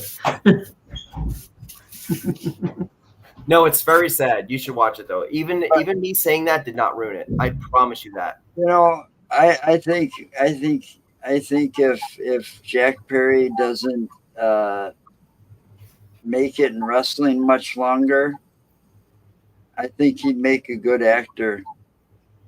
All he has to do is cut that hair and shave his face a bit, and he'd look just like his fucking father. I shit you not. I think if they do like some kind of show, like or any kind of thing, and you said a good point there. Like I'll be honest with you, if you cut his hair and shit like that, that's good. Like I appreciate good wrestlers, and he's a great wrestler. He started the best thing going because you talked about it, CM Punk. He fucking started shit with a dickhead who goes from promotion to promotion, and fucking, you know, Jack Perry did it and still has a job. But if they restarted a series, I don't believe in remakes, but I think you can actually make a good 90210 with some new. If you cast it right, yeah, you have to cast it right and keep the original. I mean, the original cast tried to make one where they were like in it, they were they were going about trying to make a remake of Right. and it didn't work. I think I tried watching it for a few episodes and then I gave up. Let's get in trouble here. Can somebody pull up? Actually, Joe, do it. The episode of Riverdale, the ending. Let's get in trouble. I don't know. Let's all watch it together and cry. I'm down to cry with every one of you right now. I'm down to show my emotions. I'll fucking cry right on here. And I mean that. The ending of what is it, like a season, or is it like a bunch of seasons? It's the very last show of Riverdale. Very last show. A finale. So Yeah. the best episode I've seen in a long time, and I had to watch the movie for it. You know, Miami Vice and all that shit was good. Miami Vice is my favorite show in the world. Metalocalypse, Deathlock. They did this fucking movie, and they ended it so good. It was so kind of Series finale. Goodbye, Riverdale. Final scene. Well, I'm about to cry on this. Well, this is just the final scene I found here of the final series. You. Let me see. So, you know why this hit? Like, if you play this right now, if you could pull it up, if I think about life like this, like, I want to see everybody again. Well, this is the last scene of Riverdale in 1955. What the? No. I don't know what I'm looking for because I've never really watched the series. Let me You have see. to find it then, Dom. Yeah, I'm going to look on my YouTube real quick, but I think... because I don't know what you want. I mean, I can find it, but I've never seen any of Riverdale. I might have watched it a couple of times with my daughter. But, and I'm like, oh, that's Josie and the Pussycats. I know who they are. Let me look real quick at this one. That's what's his name from the Archies, I think this is it. So because I'm live, I don't want to kind of like, I know Tom and Nally fucks around with shit like this, but I'm going to kind of send this to you. Yeah, this is it right here. Okay. So I'm going to send this video to you, Joe. And you play it real fast. Share. Man, I didn't want to cry in here. This is bullshit. Maybe I should not fucking do this. How long is the clip? It's only like 2 minutes. It's so okay. I'm saying it's so fast. Where are you sending it to? To you. Hold on 1 second. Oh. All right. There you go. You got it? I still see nothing. Oh, mate, it's coming up. So it's, man, I love these glasses. Step into Wix Studio, the web platform for agents. So let's break this scene down real quick of why, and let me break it down to you why it's so emotional to me. Like when you get into the show and so in the car ride, she is now dead. And she's going to see her friends again. Aww. Yes. This is fucking amazing. And I cried because I'm like, oh my God. Like, this is everything. Like, if I know I died, and there's one other clip in the world that, like, I saw a dog running to you. I put it somewhere on my Facebook somewhere. Like, if I fucking just wind up one day dead on this floor somewhere or whatever, and then I'm in heaven and there's grass and there's fucking Poncho and Taz are running at me, and Rocky and Rusty. Mm-hmm. Heaven. Yeah. But this is it. Like, they're all ghosts now. So watch this. Ghosts. Joe, hit it. You got to put it up there. Oh, yeah. Sorry about that. I don't have that kind of control. Okay, here it goes. Oh, Grandma, look. We're nearly there. Goodbye, Town Sign. Goodbye, Riverdale.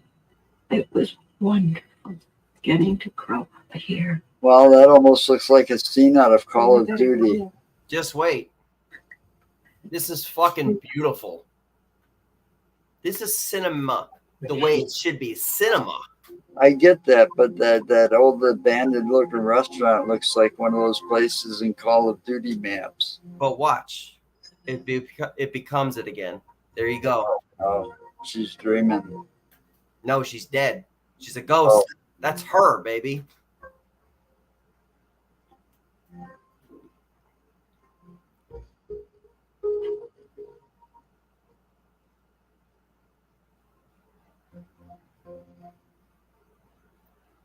You're mine. And I do feel it. yes, we belong together. See, now that's where you might get the fight Oh, because of the music. I don't care. Keep playing. Forever 17. Always grabbing a burger or shake.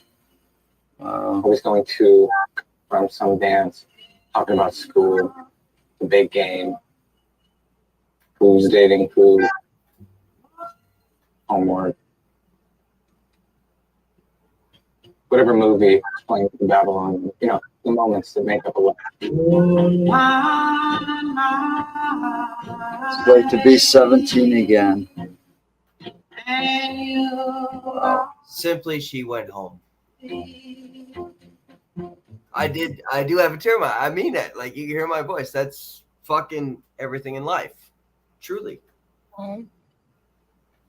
That's one way to go back in time. Go back home to everything you remember when you leave this place, right? That's fucking awesome. Somehow they hit it in cinema. You could feel it in orchestra. You could feel it in everything, like in everything they do. Everything they do. The song, the way it's presented, like you said, okay, yeah, well, we're going to a dead place. Yeah, you technically did. They're all dead in there. But when she dies in that car, when she doesn't wake up, they didn't show that. She died in that car. Like, they're asking her to wake up. And she didn't. And then the car door opens and she goes back home. Holy fuck. You can't tell me, other than Maverick and shit like that, like the way Maverick hits, you can't tell me there's a better ending than that. I got to see Maverick still. Maybe, Robert, I saw your eyes there. You might be able to. Challenge me. Maverick. Which As a Maverick? Gun sequel or the old Western movie Maverick? Second Top Gun. I believe it's the best sequel ever. So, Haven't seen it yet. So Maverick, so there's only 2 sequels in the world that actually exist in my life, right? And Maverick is one of them. And I'm going to say this out loud right now. Terminator 2 Judgment Day. I like that one. That's real sequels. You felt everything. You tell me no sequel better than any of them. You can't say Batman Returns because you're not going to beat Jack Nicholson. Honestly, Batman Returns is great. And then it was ruined with like everybody else what happened. Batman Returns was great, but they went too far. Maverick and Judgment Day are the best ones. Terminator sucks after those 2. They keep going back to find that fucking feel. Do you realize that with Salvate? All that they go back to that feel of Terminator 2. Terminator is great. You cannot deny that. Terminator 2 was a great fucking sequel. It took fucking 30 fucking years or 20 something years to get to Maverick. And you feel it right in. They took technology. They took real jets. Tom Cruise was a dickhead, made you fly in that shit. And they made you feel the movie. And they made you feel the chest. And what's the best way they can ever fuck up a movie? The start of it. The start of Top Gun was the song. You went to the danger zone. What'd Tom Cruise do? He didn't change anything.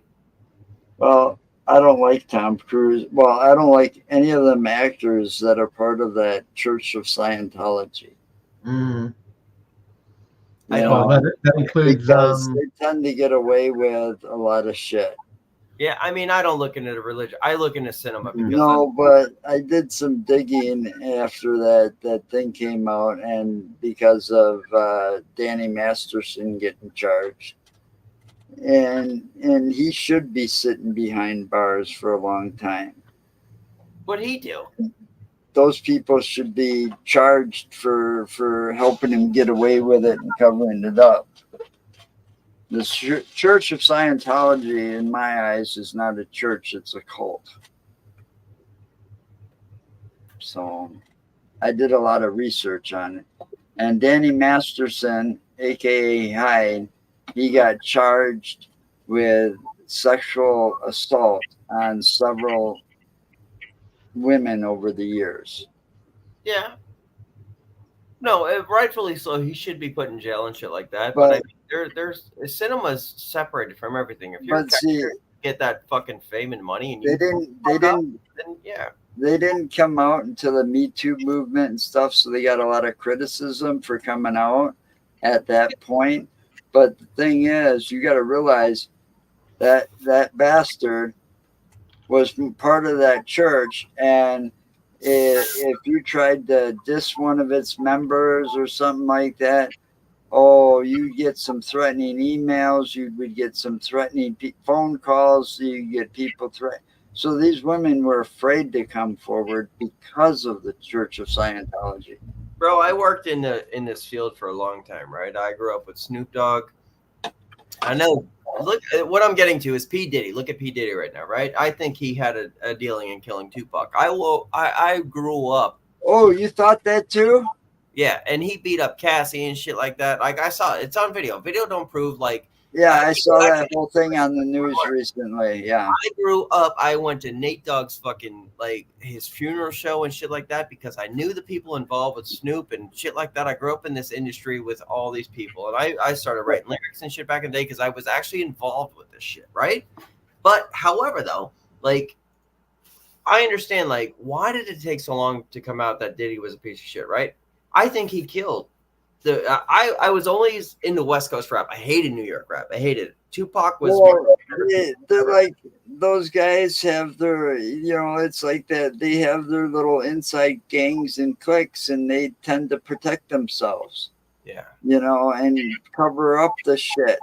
But that's why they haven't found out the truth about who killed Tupac. It's still a mystery. And it'll probably remain an unsolved mystery for a long time. You know what's crazy? Like all. And actually, wasn't there two? What was the other one that was killed in that? Wasn't it Big E? Was the other one Big E and Tupac? And they think the same person took out both of them. You brought up conspiracy theories the other night. Let me tell you something. I'm a nobody in the world as far as like, oh, how does he know people like this? I sat down with people. And we were sitting in chairs and shit, like after everything, like, Nate Dogg's funeral and shit like that. And it was said right in the fucking chair, right at the couch next to me, having a drink. They were smoking blunts and shit like that. Tupac's dead, man. Tupac is fucking dead. Like, everyone can fucking believe that. Like, there's a composer. He's fucking still alive? No, he's dead. They're telling you, like, his best friends in the world, who he had dinner with, and all this shit. This guy is dead, man. But you know what makes him live forever? Is the fucking impact he had on the world. His music and shit. That's why they. Oh, yeah, his music. There is. Like, even this rap and shit, like, a lot of people love rap. And I understand why people love rap music. Like, today's world, you should really appreciate rap music back then when they had something to say. Tupac had a lot to say. But so did Big E. In this world, when I sat with these people on couches and they're telling me, don't believe in conspiracy theories. He's dead, man. That's it. Well, yeah, the conspiracy among is like who did it, who killed him. That's the one they need to get. That's what they need to get to the bottom of. Somebody knows somewhere along the line who did it. It's like fucking with the mafia. You're not going to get it. Until maybe someday that guy's in jail that did it, or somebody that knows the guy that did it is in jail, and he's gonna. All right, I'll give you who killed Tupac and Big E if you ease up on my time, and that's how they eventually get caught. Is somebody's going to make a deal when they get into that kind of a situation. You know what's crazy? Somebody knows something. I thought about how grateful my life really is, right? I'm depressed all the time, thinking of shit.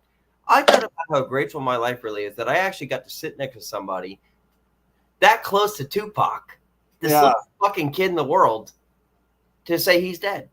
I just thought about that. Like, I wasn't big on rap music, but myself personally, I would love the chance to have sit down and smoked a blunt with Snoop Dogg. Man, that guy just cracks me up. And I wish when he brought back the Joker's Wild, it would have stayed on the air. I tell you, yeah, Snoop Dogg. I've been around him.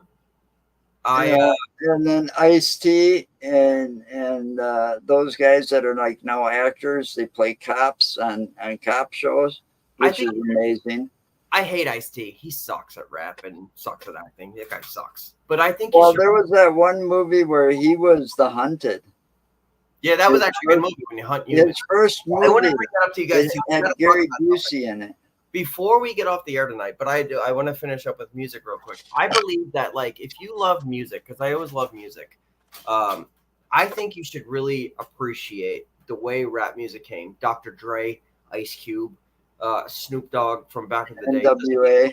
Yeah, NWA. And honestly, listen to the old school rap. Warren G was actually one of the best ones. Regulators.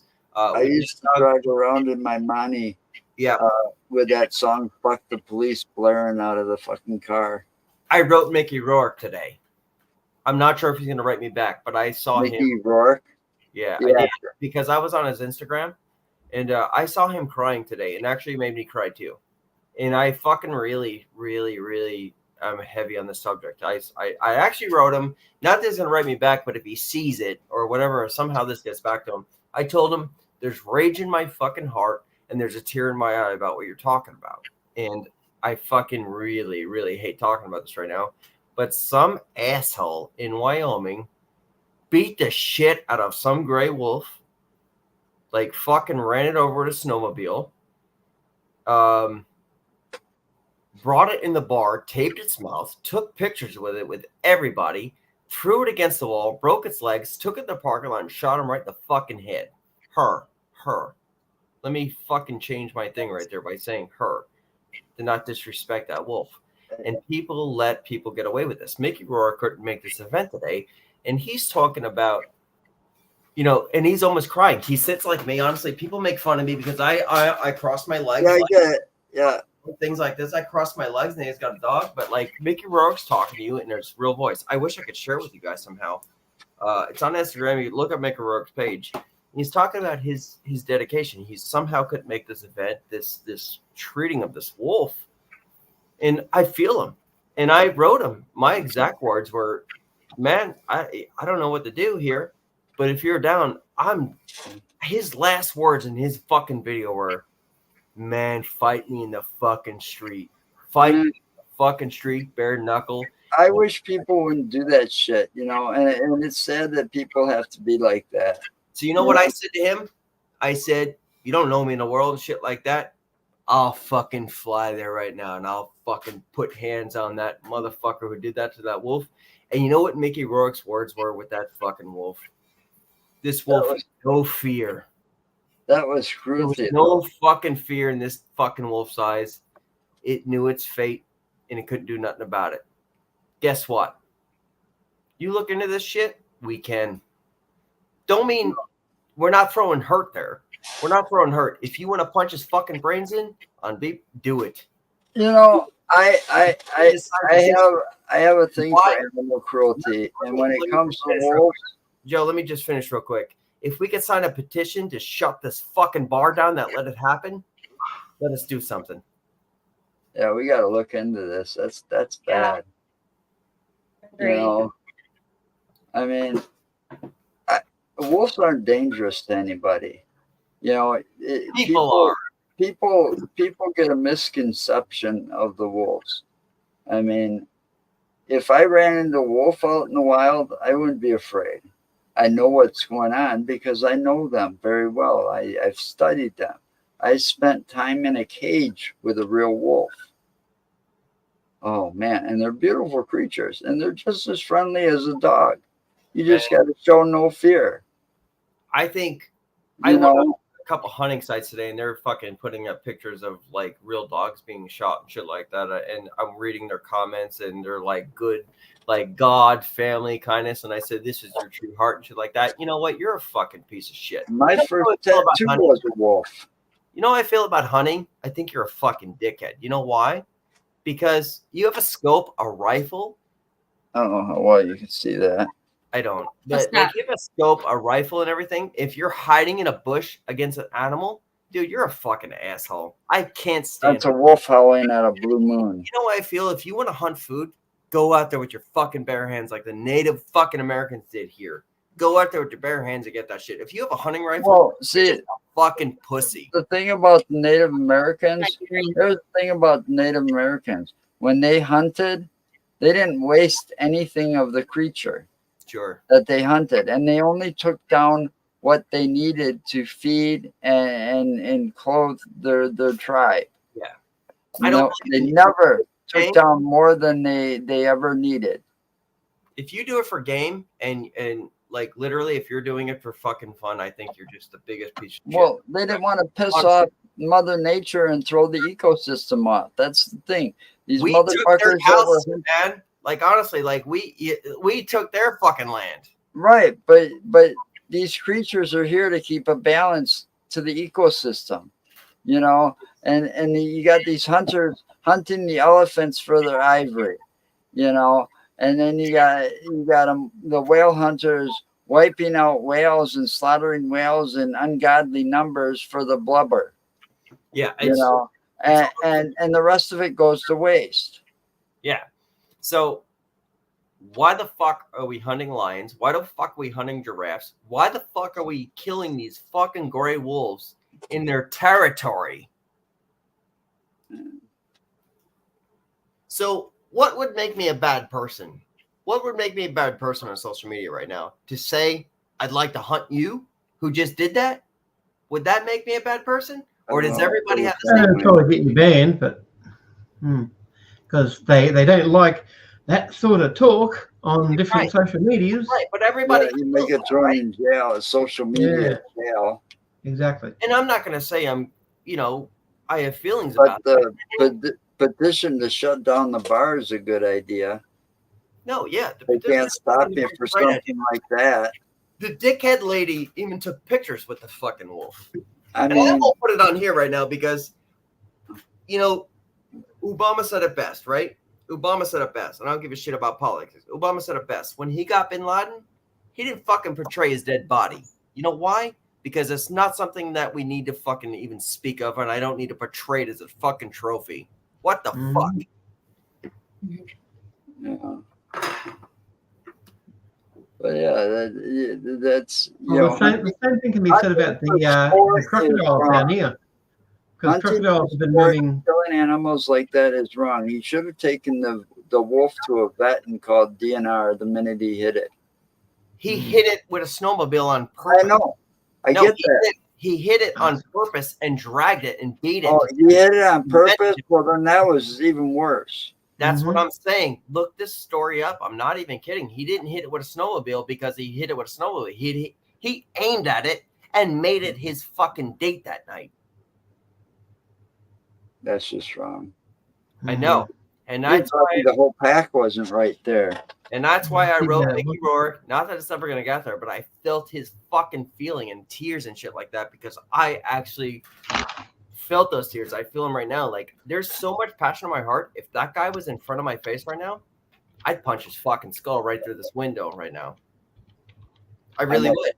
I might do worse if he was standing in front of me because I had to be nice. Fucking nice. Jill, I like your fucking look there. But no, honestly, like, this is not a violent thing and shit like that. We're not promoting violence, but like, people suck. You're looking it up right now, aren't you? I could see you looking it up. You see it? Robert's looking. Yeah. Can you explain the story real quick? I'm actually very passionate about this. I actually put my words in for the guy that slaughtered that fucking lion too. There you go. Excalibur. Yeah. I got an AK. Jill. take it out. You see that story, Robert? How disappointing is Yeah. that? Is if you watch, listen, it's not something that you want to get like crazy defensive about, but you lose your fucking respect for human beings, right? Honestly, it's just disappointing.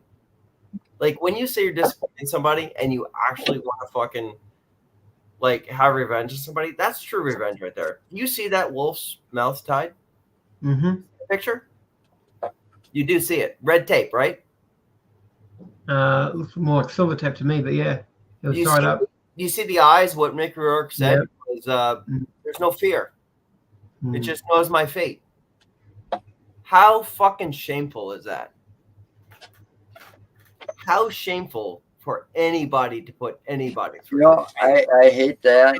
And the other thing I hate is those commercials about the way people treat dogs, you know, and just leave them out chained with no food, no water. You know, there's a lot of sick people to do that. I mean, my dog is family to me. You know, that's my baby. Yeah. In my eyes. You know, she's spoiled as all hell. You know, I wouldn't let nothing happen to my dog. I think this whole subject right now is why I want to do it live tonight, because this has bothered me since fucking this morning. Honestly, this has bothered me since this morning. It truly is. It's truly still bothering me. This is just not good what human beings look at and what they could get away with. And well, they've been getting away with a lot of shit for many years because the rich can do it. So, well, I mean, we're in this position that we have social media. We have a huge fucking network. I reach now almost fucking 50,000 people per week. I could change things. How can I? How can I change things? Put this motherfucker on blast, and BB3 is your fucking biggest number. Well, to let like I this said, the motherfucker best know. thing you could do is start that petition on shutting down that bar. Yeah, the bar's For got to go. For condoning that. They should lose their license just for condoning that. Yeah. I don't want to put the pictures up here because people will be sick. I'm sick to my stomach because after I saw it, I can never not see that picture in my phone. And you think that DNR or somebody, you know, would, but because it's wildlife. And that's bullshit too, because if you kill a deer out of season, you're going to get a fine. Oh, yeah. Man, Yeah. If anyone tells me anything's just an animal, so are This you. guy should be jailed. Yeah, no, he needs to be in jail. He needs to be in Yeah. jail.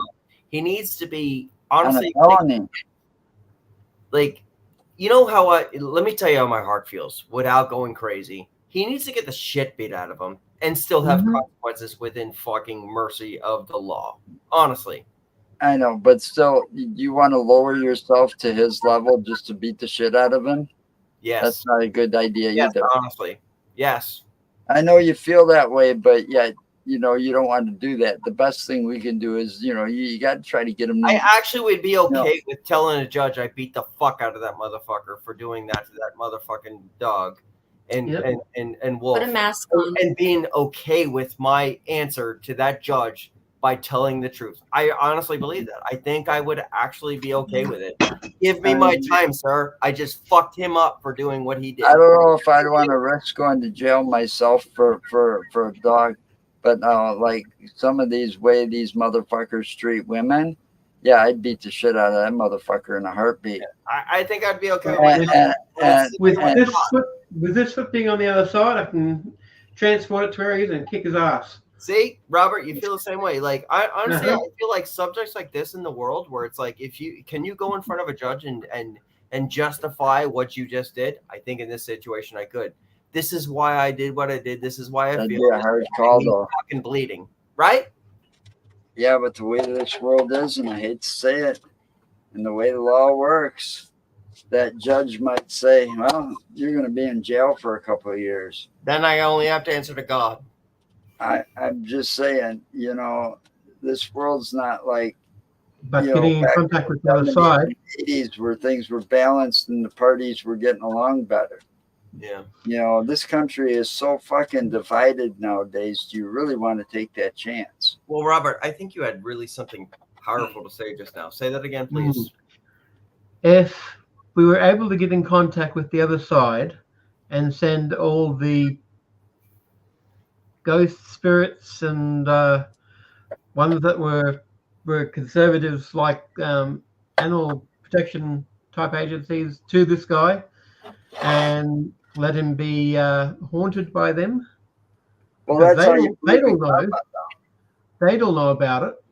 There's where karma comes into play. Yeah, well, No, I don't. No, I don't say I bullshit. I don't think karma works at all. I think karma takes too long, and that's what everyone puts in their fucking thing. I think on Earth, because it comes back to the time where it took us too long to get here. Well, it's been a long time. All right. So if you want to get down to it, punish this guy. Here's a good way to do it. Okay. Strip this guy down to his jockeys, tie him to a tree where it's heavily populated in wolves. Mm-hmm. And, you know, smother him in something so, you know. I think that's too good for him. And just let nature do the rest. That way you don't have to, you know, I don't know how it got that way. Let me explain something about ghost hunting, why I do ghost hunting. And Karma did that. About life too. Robert, you okay?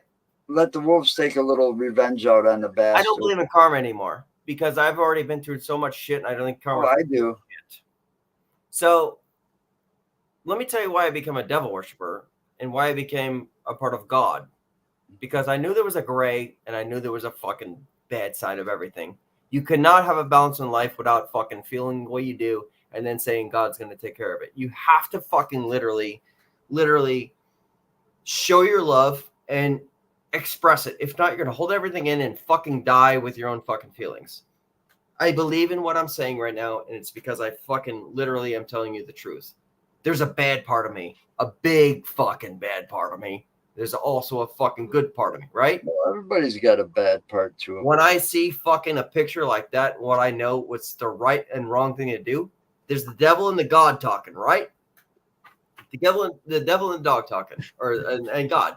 Yeah. Do you think I'm going to take my night out to fucking run a goddamn wolf over with a snowmobile or a person or anything, or even rob a piece of gum out of a fucking store, right? The devil is saying you could get away with this 25 cents candy, and God's telling you don't do it.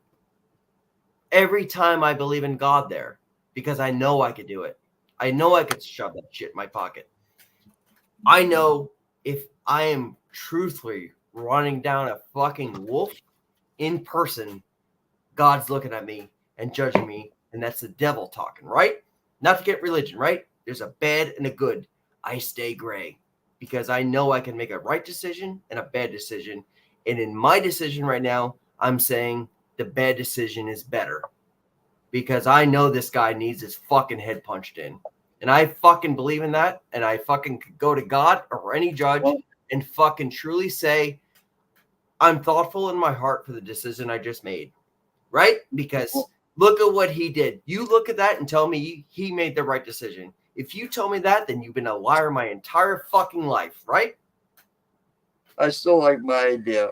Roping him up and letting the wolves at him. You know, let him take a little revenge out on him. It'd serve him right. And they get their revenge for their fallen, you know. You know, and maybe, you know, the reason I believe in karma is something you got to work for. Karma is not a given thing, you know. I mean, you hand out enough karma, you do enough good things, you'll build enough good karma, and you know, that's what I believe. I try to live that way, because being angry, pissed off, and stuff, for me, it's like a waste of energy. Look at this, goofy. I got no time for it anymore. Yeah, I see something like that. Yeah, if in my younger days, yeah, I'd probably want to go kick that guy's ass and ask him what the fuck he was thinking. You know, how to feel about it? Because wolves are harmless. I mean, you see a wolf out there, especially one by itself. Goofy goof goo or whatever, but you see a wolf out there by itself, just by itself, 9 times out of 10, you're going to be surrounded by the entire pack. Very rarely you're going to see a lone wolf. But the thing is, you just got to show no fear, and they'll walk off usually. you know, you show like any intent to shoot them or kill them or harm them in any way, they can sense that and they'll attack. Mm-hmm. Where are we missing the point here? This guy fucking hit him with a snowmobile. Yeah, like I'm saying, he's got no defense for doing this. He needs to be punished. That's what I mean. Because wolves, by nature, are pretty harmless to humans. They're more afraid of us than we are of them. You know? Complete horseshit. They need to man. prosecute him. Yeah, he needs to be prosecuted to the full extent, and it needs to be a felony. And you know why? Because fucking the more this goes on, the more it's allowing people to say it's okay. Yeah, exactly. This is bullshit. That's like them rich fuckers saying, "Oh, okay, I get to go out to Africa and kill the elephants or a lion or a tiger," and it's like making these animals extinct, but yet they display their trophies on Facebook. I guess I just killed it. You know, I don't know what he's talking about. Clan and Craft. Let's talk with him real quick. Clan and Kin Crafted. Wow, did I just step into here? Everyone is so serious. He doesn't know what we're talking about. The subject, the wolf. I mean, let's let him ask again. Let's let him ask. Maybe he's here to make fun of us, and no, I don't think he gets the topic of what actually the guy did. I mean, maybe he likes podcasts that are not serious and things like that, but I don't. Yeah. But I'm going to stay long enough so he can answer too. I am definitely going to stay because I want to hear. Yeah, but like I think it's one of these topics where it's like, you know, if you let people get away with. Sean, it's one of my best friends in the world. Sean Barrett. He's a part of BB3. Yeah, we're talking about the wolf that was like Slade, man. How does that name sound familiar? Rain Man. I could send you a link. I love this guy. I literally love this guy. He's part of BB3. He's been a friend of mine since like 2009. You came across a little crazy though, bro. I gotta say, like, was everybody here serious? Yeah, when I talk like that, I'm serious. You should have known that by now. But I'll send you a link if you want it. Give it a thumbs up. Over. I didn't see that story because I try not to watch those stories because they really do get me upset. Mm-hmm. I actually felt like comes to wolves and canines, bro. Like, no, I get it. I go through my Instagram. I don't like add nobody to my shit, nothing like that. But I enjoy certain actors like Mickey Rourke, and this is where it all started with me. Mickey Rourke is a fucking great actor, great person in life. And like I said, he sits like I do and shit like that, hangs out with his dogs, and he couldn't make an event because he didn't have any money. He's a fucking movie star. And he's crying in a chair about this event. And not only how Mickey Rourke presented himself, I wanted to join him. And saying, you're not wrong here. You fucking are crying in a chair because the way you feel and the way he explained the entire thing, it almost felt like a shitty event. It almost felt like a shitty event that he couldn't attend. And the shitty event was the event that many people got together as a eulogy for this fucking wolf. So there's a big atmosphere here. Big fucking atmosphere, right? I'm going to have to look this up, but he couldn't make it as a celebrity. But trust me, he reached a lot of fucking people. Well, yeah, he's been around a long time. Yeah, he was out of Hollywood's eyes for a while, but that was between him and Hollywood. On purpose, and beat the fuck out of the thing in the fucking bar, tied its fucking mouth, still beat the shit out of it. And when it was pictures and video. Just wait, it still looked at you, and he shot it in the fucking head in the parking lot in Wyoming. Yeah. I'll share the video with you. Let me see if I can find it. The only time if I ever saw a wolf, I've only heard them around here. I haven't got an opportunity to see them. But I hope it stays in my sights long enough so I can get a picture. Joe, if I send it to you on Instagram, see how? I'll share the Mickey Rourke video with you. I don't have Instagram. Ooh. So maybe just honestly, I think this time like people fucking just go to make a Rourke's page and enjoy what he's doing instead of me sharing here. I don't need to fucking bring his content to mine in order to use. But I think fucking people should really watch what he had to say, and he was fucking really heartful. I love that about him. I actually think his best movie was the wrestling movie too, when he fucking died with heart. And to this day I watch him and he fucking has heart. That guy has fucking heart with everything. That's why I say with God and everything, like he has so much emotion in him. And like if you live your life with emotion, you can have a really good life. Oh, People suck, man. Like people, and Sean said a bit, people suck.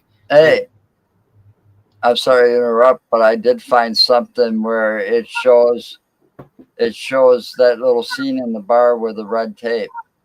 Yeah, I don't want to see it here. I'm not going to put it up. I'm not going to do it. I don't want to see it again because I found a news story about it, but they're seeking, it says that activists are seeking harsher penalties. Sure. And I stand with them.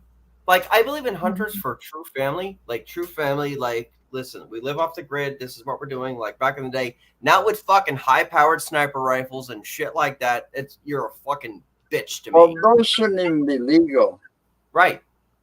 If you're a fucking hunter for fun, like, man, you don't want to know what I really want to say. Why can't I? But like, you're a fucking asshole. Honestly, why spend that much money in the world to fucking, you're gonna fucking literally go hit a deer with a fucking sniper rifle and shit like that when the deer is just smelling corn that you put out there, and you're gonna blow its fucking brains out. And then somebody's gonna make fun of me for wanting to eat. I don't eat, dude. Robert, you good? No, see, I've killed a deer. No, I had but no you problem. ate it, right? I had no problem killing that deer. I believe in. I ate that motherfucker, and he made some good steak and egg breakfast and some good sausage. I believe you, but you did it for food, right? I did it because I love venison, and the hide and stuff didn't go to waste. I didn't mount the head or anything. Yeah, but we used the hide, Jill, how do you feel about this? I feel like you've been put in a situation that's just like crazy, and not like my feelings about animals are intense. Like honestly, I'm an animal person. So yeah, like I wasn't aware of the whole the story that you were telling. So like it's good to talk about it so that other people are aware of things like that. But I'm against animal abuse for sure. Hunting for food, that's a different story. Big difference. Big difference. Big difference. Yeah, big difference. But like, and then farming for food is a big difference too. But like what they did, that's like no. Sorry, Joe, I didn't mean to interrupt you right there, but you're hitting my feelings. Sorry, go ahead. Just like the scenario of what they did, like that's just beyond, that's just like abusive and uncalled for. Yeah. It's not for, it's just a whole other topic than just like hunting to eat the food. Yeah. And where was a cop? Where was your natural born cop in the area to say this is not fucking okay? They're letting this go on. No one in the bar. Here's the fucking crazy thing to me. No one's calling the police to say this guy is destroying an animal. He's throwing it against the wall, literally throwing it against the wall, breaking its legs, and no one's stopping him. I would have tried to stop him. I would have been trying to stop him with all my might. Dude, I would have had so many I'd have been yelling at some motherfucker to call the cops. What happened in that bar that made them realize somehow this was okay? They let them get away with it and took pictures. I don't get that. And from what I saw, and I kept it muted when I watched it, but man, that's some sick fucking shit right there. Yo, just a little bit that they showed. Let me tell you something. We find serial killers and shit in the world. This guy got away with something that's worse than a serial killer. And it's allowed again, right? Because they let him get away with it in bars, and many people around him, his friends drinking beer with him, doing shots with him, let him get away with it. If my friend did that, I would tell you personally, I would beat the motherfucking brakes off him. And if I can't fucking beat my friend, I'm coming back the next day with a baseball bat. I don't think I have a friend that would do something like Right. that. That's the answer. No. Don't, you can't. Let me ask you all something. If you any of you have any pets at home? No more. I'm so sad that my pets died. Used to? Mm-hmm. Did you say used to, Jill? Yeah, used to. We used to have tons of But pets. when you had a pet, you treated that pet not like some kind of property. That was family to you, wasn't it? Oh yeah, definitely. Yeah. See, that's the difference. You know, some people think, oh, this is my dog and he does whatever the fuck he. No, you know, dogs, cats, you know, pets, they're like family to some people. Yeah. Mm-hmm. You know, and that's the way it should be. That's called mutual respect. You know, Mine was like people, my baby until I had my own baby. yeah, I tell people, you know, I didn't pick my dog. I didn't pick her. She picked me. I went to a rescue farm and she picked me. Wait, let's put that back up. Yeah, one of two of the great Irish wolfhounds that we have. Aww. This is the boy. They're only 14 months old, so they're huge. You get pretty big dogs, yeah. They do. Yeah, got Are two they of them. like a boy and a used? girl. Are they like primarily used for like cattle? Hunting. Oh, and No, hunting. no. The cattle dogs here are the small blue ones. Oh, the small blue ones. Okay. You know, Sean, that's a really fucked up question right now, and I'm gonna tell you why. Why are you so surprised? I'm fucking surprised because humanity has gone right down the fucking drain.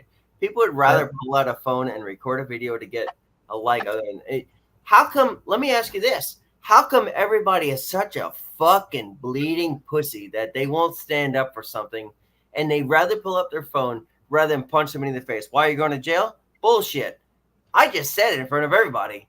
I'll beat the shit out of you and answer to God rather than a fucking phone call. Yep. Well, I said I'm going to get going, so I'm going to head off. I'll see you all later. So, Robert, I appreciate you, man. Thank you. Yep. All right. Indeed. I think technology and the internet kind of ruined the world. I mean, I go through Facebook every day, and you know, I like a lot of the stuff I see because I see investigations and stuff. But yet, there's these little shorts and stuff, and it's always women showing the camel toe and stuff, and it's like, what the fuck is this world coming to? You know, and they're allowing this stuff to be shown on Facebook. These little shorts. Can I talk to you all about the time? the situation? I actually want to talk about this too. I want to talk to you about as Mel about the situation with the camel toes and shit like that. I actually don't like it. I don't like it. I don't either. I don't understand why they're doing that. And then the young girls, like my stepdaughter, when she's here, she's always on the phone and she's not talking on it. Well, she is, but she's like doing the video thing. I can't stand it at all. Snapchat. Is that what it's called? Snapchat? I don't know. Snapchatting. I don't and then think she's always doing that. And then it's what's with the selfies all the time. I don't know, but I make myself like pages. I mean, I don't get it. I really don't. If you looked at my Instagram, you'd have thought I was fucking crazy as far as like with these women. But I actually put these women on here to realize what I don't want. Like they're fucking like showing their ass. Like I can't put it on here because I'm gonna get sued. But like this girl is telling me she's got a husband. This is what you like. She's bending over on a couch and shit like that. And I have to fucking put that on there every day to realize why I want a certain girl in my life to not have that in my life, because she's got a husband for one, right? Now the entire world gets to look at her. A woman to me who comes to me or whatever is something that I get to undress or whatever, and I get to look at for enjoyment for my own personal lives because she put that much trust in me to know I would not exploit her, right? I enjoy women like the 1990s. Some of them are exploiting themselves. They're whores. That's just it. You know, and it's a little sickening that the internet and social media. And then I have never, I mean, when I was younger, you know, we didn't have any of this shit, but still, I never had so much fucking drama in my life like these kids have today because of social media. Sure. I kid you not. But let me not go Oh, wrong. he said this and she said this and she's fucking him and he's fucking her, and it's like, who gives a fucking rat's ass? But let me tell you something real quick too. I enjoy entertainment. I appreciate good strippers who are classy. I appreciate you're good porn single. stars who are I want to see that. I'll just tell my wife and put a stripper pole in the bedroom. classy. I'm there for a reason and to hang out, whether it's with entertainment or not. And they kept their personal life. They're entertainers. If I speak to a woman, things like that, know that my heart is only with you, and you could take my phone. You could literally do anything you want with it. You could look at it. You could see anything I'm doing. Know my heart is with you only. You don't have to worry about this. You know, like if we're going for entertainment, things like that. Like I met Jenna Jameson in life. I said this many times in life. Jenna Jameson is probably the hottest girl I've ever seen in my life, but that's at, middle school and shit like that. And I got to meet her in person. What's the girl I see? In person, we took pictures together. That's respect. I didn't say to Jenna Jameson, well, you want to go hang out afterwards? No way. Just something else. Like, I have respect for the person I'm with. And this comes with different levels of, say I'm not with a girl, say I'm with my friends, right? And I go to a bar and there's the hottest bartender in the world, right? I won't hit on nobody. The funniest thing I've ever been told to me was you could always read the menu, but don't taste the food. You could play a little bit and flirt, right? That's cool. But make sure that you don't taste the menu, because now in your head, you have to go home with that. I will not ever do that because I don't want that feeling in my heart. Now I have to lie. I don't go out to have that kind I will never do that because I have anxiety is enough and depression that I don't ever have to fucking deal with that because I do not lie. See, when I was younger, I walked in the bar, and this is not being conceited, but because sometimes I walk into the bar in full uniform and stuff, I'd have girls hitting on me. Mm-hmm. So He's not. And a lot of the times, I gave in to them. Yeah. But it's like they see me in uniform. They're like, are those handcuffs real? And it's like, yeah. Well, can we take them home and try them out? I mean, because I was working security at a bar, and it happened all the time. But I was uniformed security. We didn't have the hats and stuff. And when I was security, and I've always been strong on this, it's like I won't cut my hair. Yeah. I recently I don't even remember the last time I got a haircut. Yeah. I recently realized how much I love this. I love speaking with you. I love speaking with everybody. I love this. But I recently realized how much I just love spending time with somebody who wants to be next to me and not being bothered. Like dinners and everything, like as older as I get, like I just want to spend time cooking with you and hanging out and not being bothered. This is my escape to the world because honestly, I don't want to be cocky. I'm good at it. I love this. Love this. Well, that's what, see, my wife encouraged me about this. See, my wife and I, we don't fight. We bicker like an old married couple, but we don't have too many disagreements because we get along too well. We make a great team. I say that a lot. We make a great team when we're cooking in the kitchen together. We make a great team when we're out and about investigating or just going to new places to check it out. She knows when to kick me in the ass and say, look, you got too much cabin fever. It's time to get your ass out of the house and get out of here for a while. She became my rock when my mother passed away. Because my mother, and I'll admit it, I've admitted it 1,000 times, I was a mama's boy. And there's nothing wrong with that. My mom was my best friend. I could tell my mom anything. And there was no judgments. Yeah. My dad was just the opposite. He didn't want to hear nothing. No, I'm not on the same page with you. You Like, I know, love my so- mom, but I can't even tell her I love you anymore. Like, that's the So thing. my mom, when my mom started getting bad, she got pissed off. I know she died pissed off at me, but I saw too much death at that point, and on that last day, I could really tell that it was the end, and I had to escape the room. So, but after that, you know, I had my mom as my rock. That's why I never got to that low point ever again where I would try to commit suicide or something. Guys, take a deep breath real quick. Take a deep breath real quick. We are almost at the 3-hour marker of this show. Nice job, guys. Nice job. But, you know, so my wife kind of took over as that rock, you know. So, but No, she, I understand that. I haven't had that in my life yet. I am also so happy that my wife got a chance to meet my mother.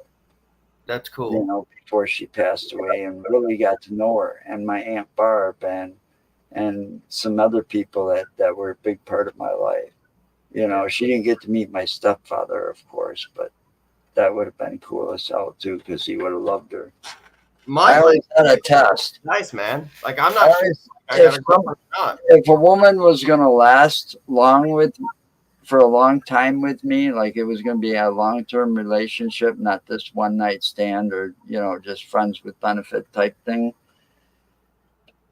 they had to go through by meeting my mom and my two favorite aunts, and those were my mom's sisters, two of them, and they'd have to meet my Uncle Ralph and my stepfather. If they passed all those tests, then but the final one would be my mom, then they would last a while.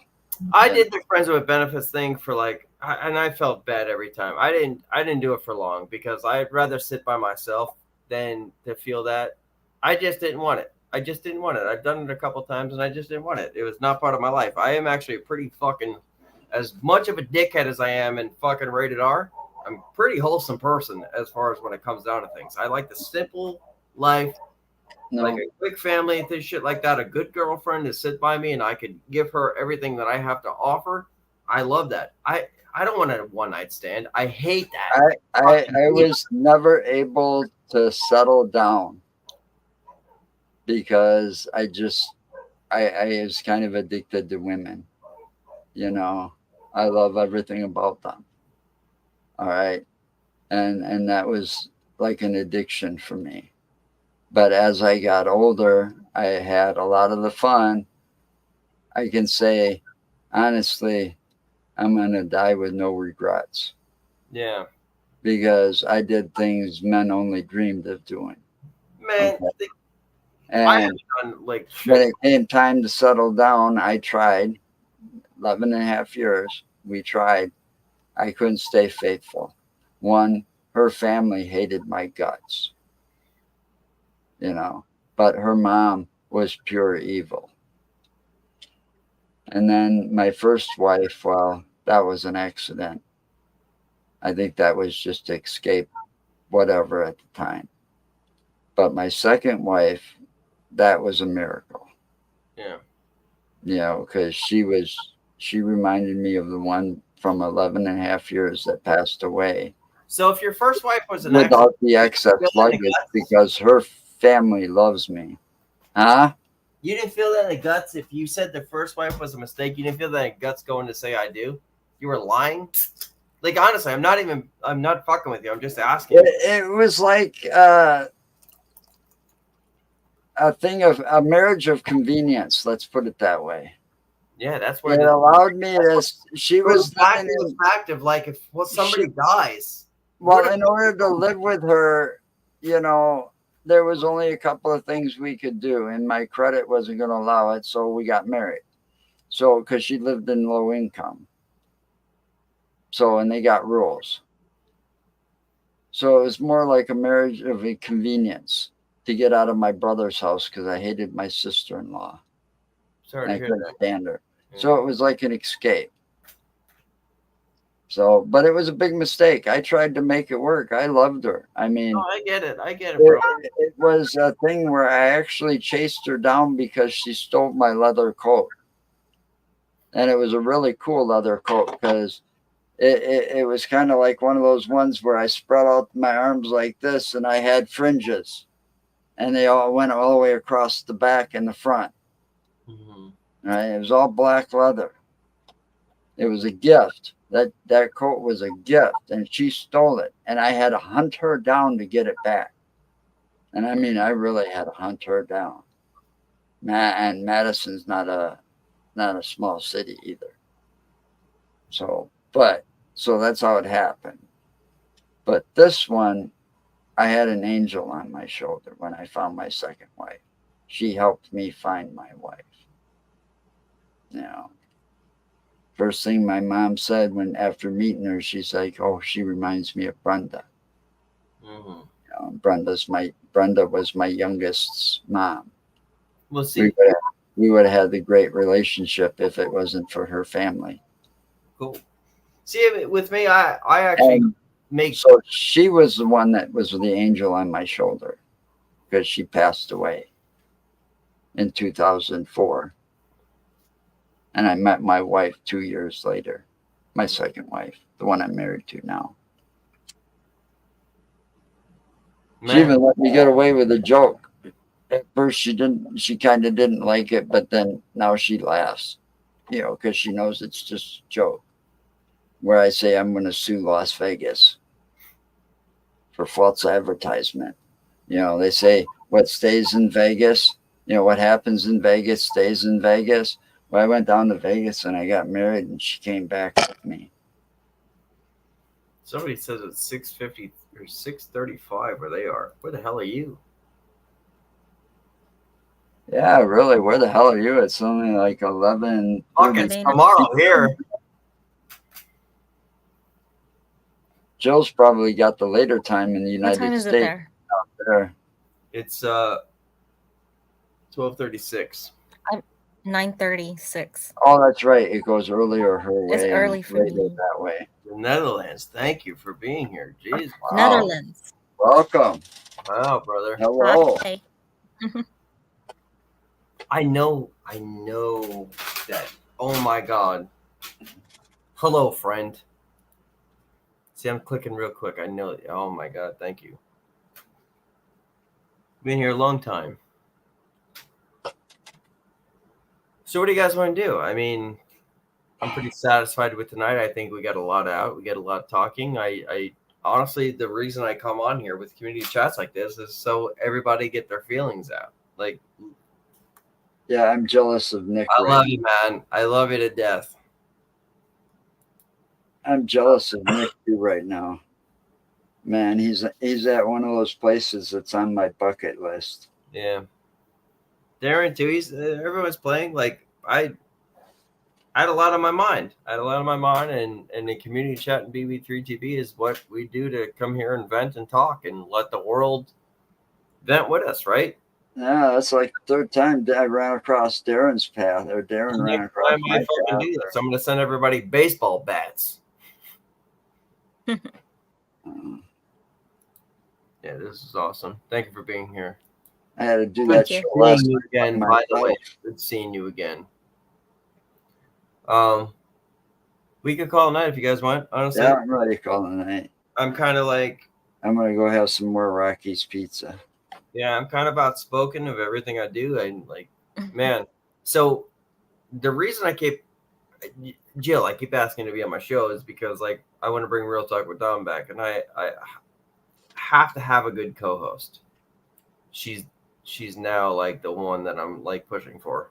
She's the best now. I've had Genevieve and forever, and like it was cool. I have Tom Nally and shit like that, but I have my own show, my own topics that I want to do. Jill is actually, I'm very comfortable with her, and I say that in most respect. So we keep pushing forward to see how this works as far as doing really good shows together. But community chats are the blueprint, what we're doing right now, until we just fire one up. You know what I mean? Mm-hmm. And Joe? your BB3TV. I love hanging with you, bro.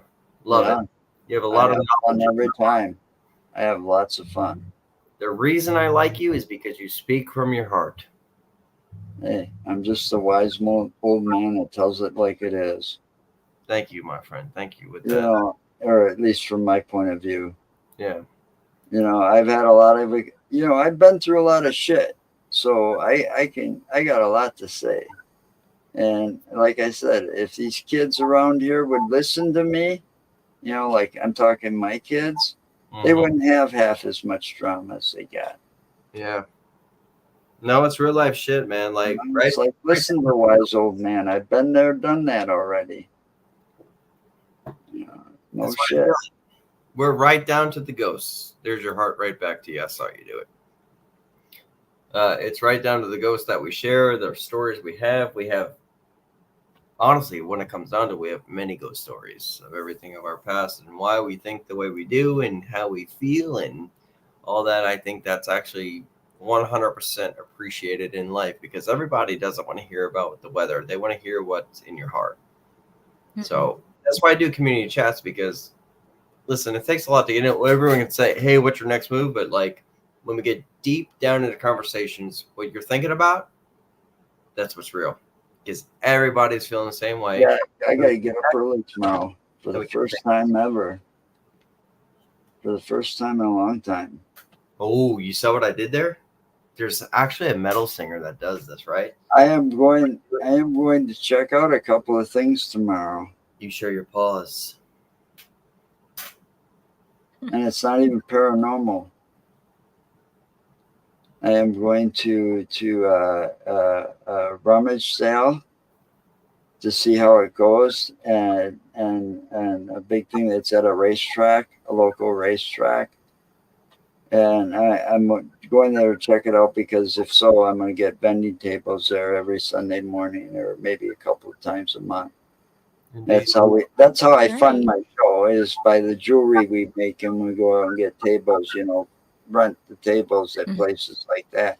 And then I'm going to an antique place down in one of my favorite towns to be in, Elkhorn, Wisconsin, the home of the Beast of Bray Road. Well, have fun. Indeed. I'm going to pull everybody down in a moment. I'm going to play a little bit of rap music just to try some things out. Thank you guys for being here. Try some things out. Like, share, follow, subscribe. Actually, I'm going to play it right now. I think it's kind of cool. Good night. Yeah, listen. Ditch that TV, ditch that sound. BB3TV, we underground. The only network touching your soul. Repping the streets, we on a roll. Forget the airwaves, crept in the studio, broadcasting live. That's how we do, yo. We the raw, uncut, no need to censor. Changing the game, remember to remember.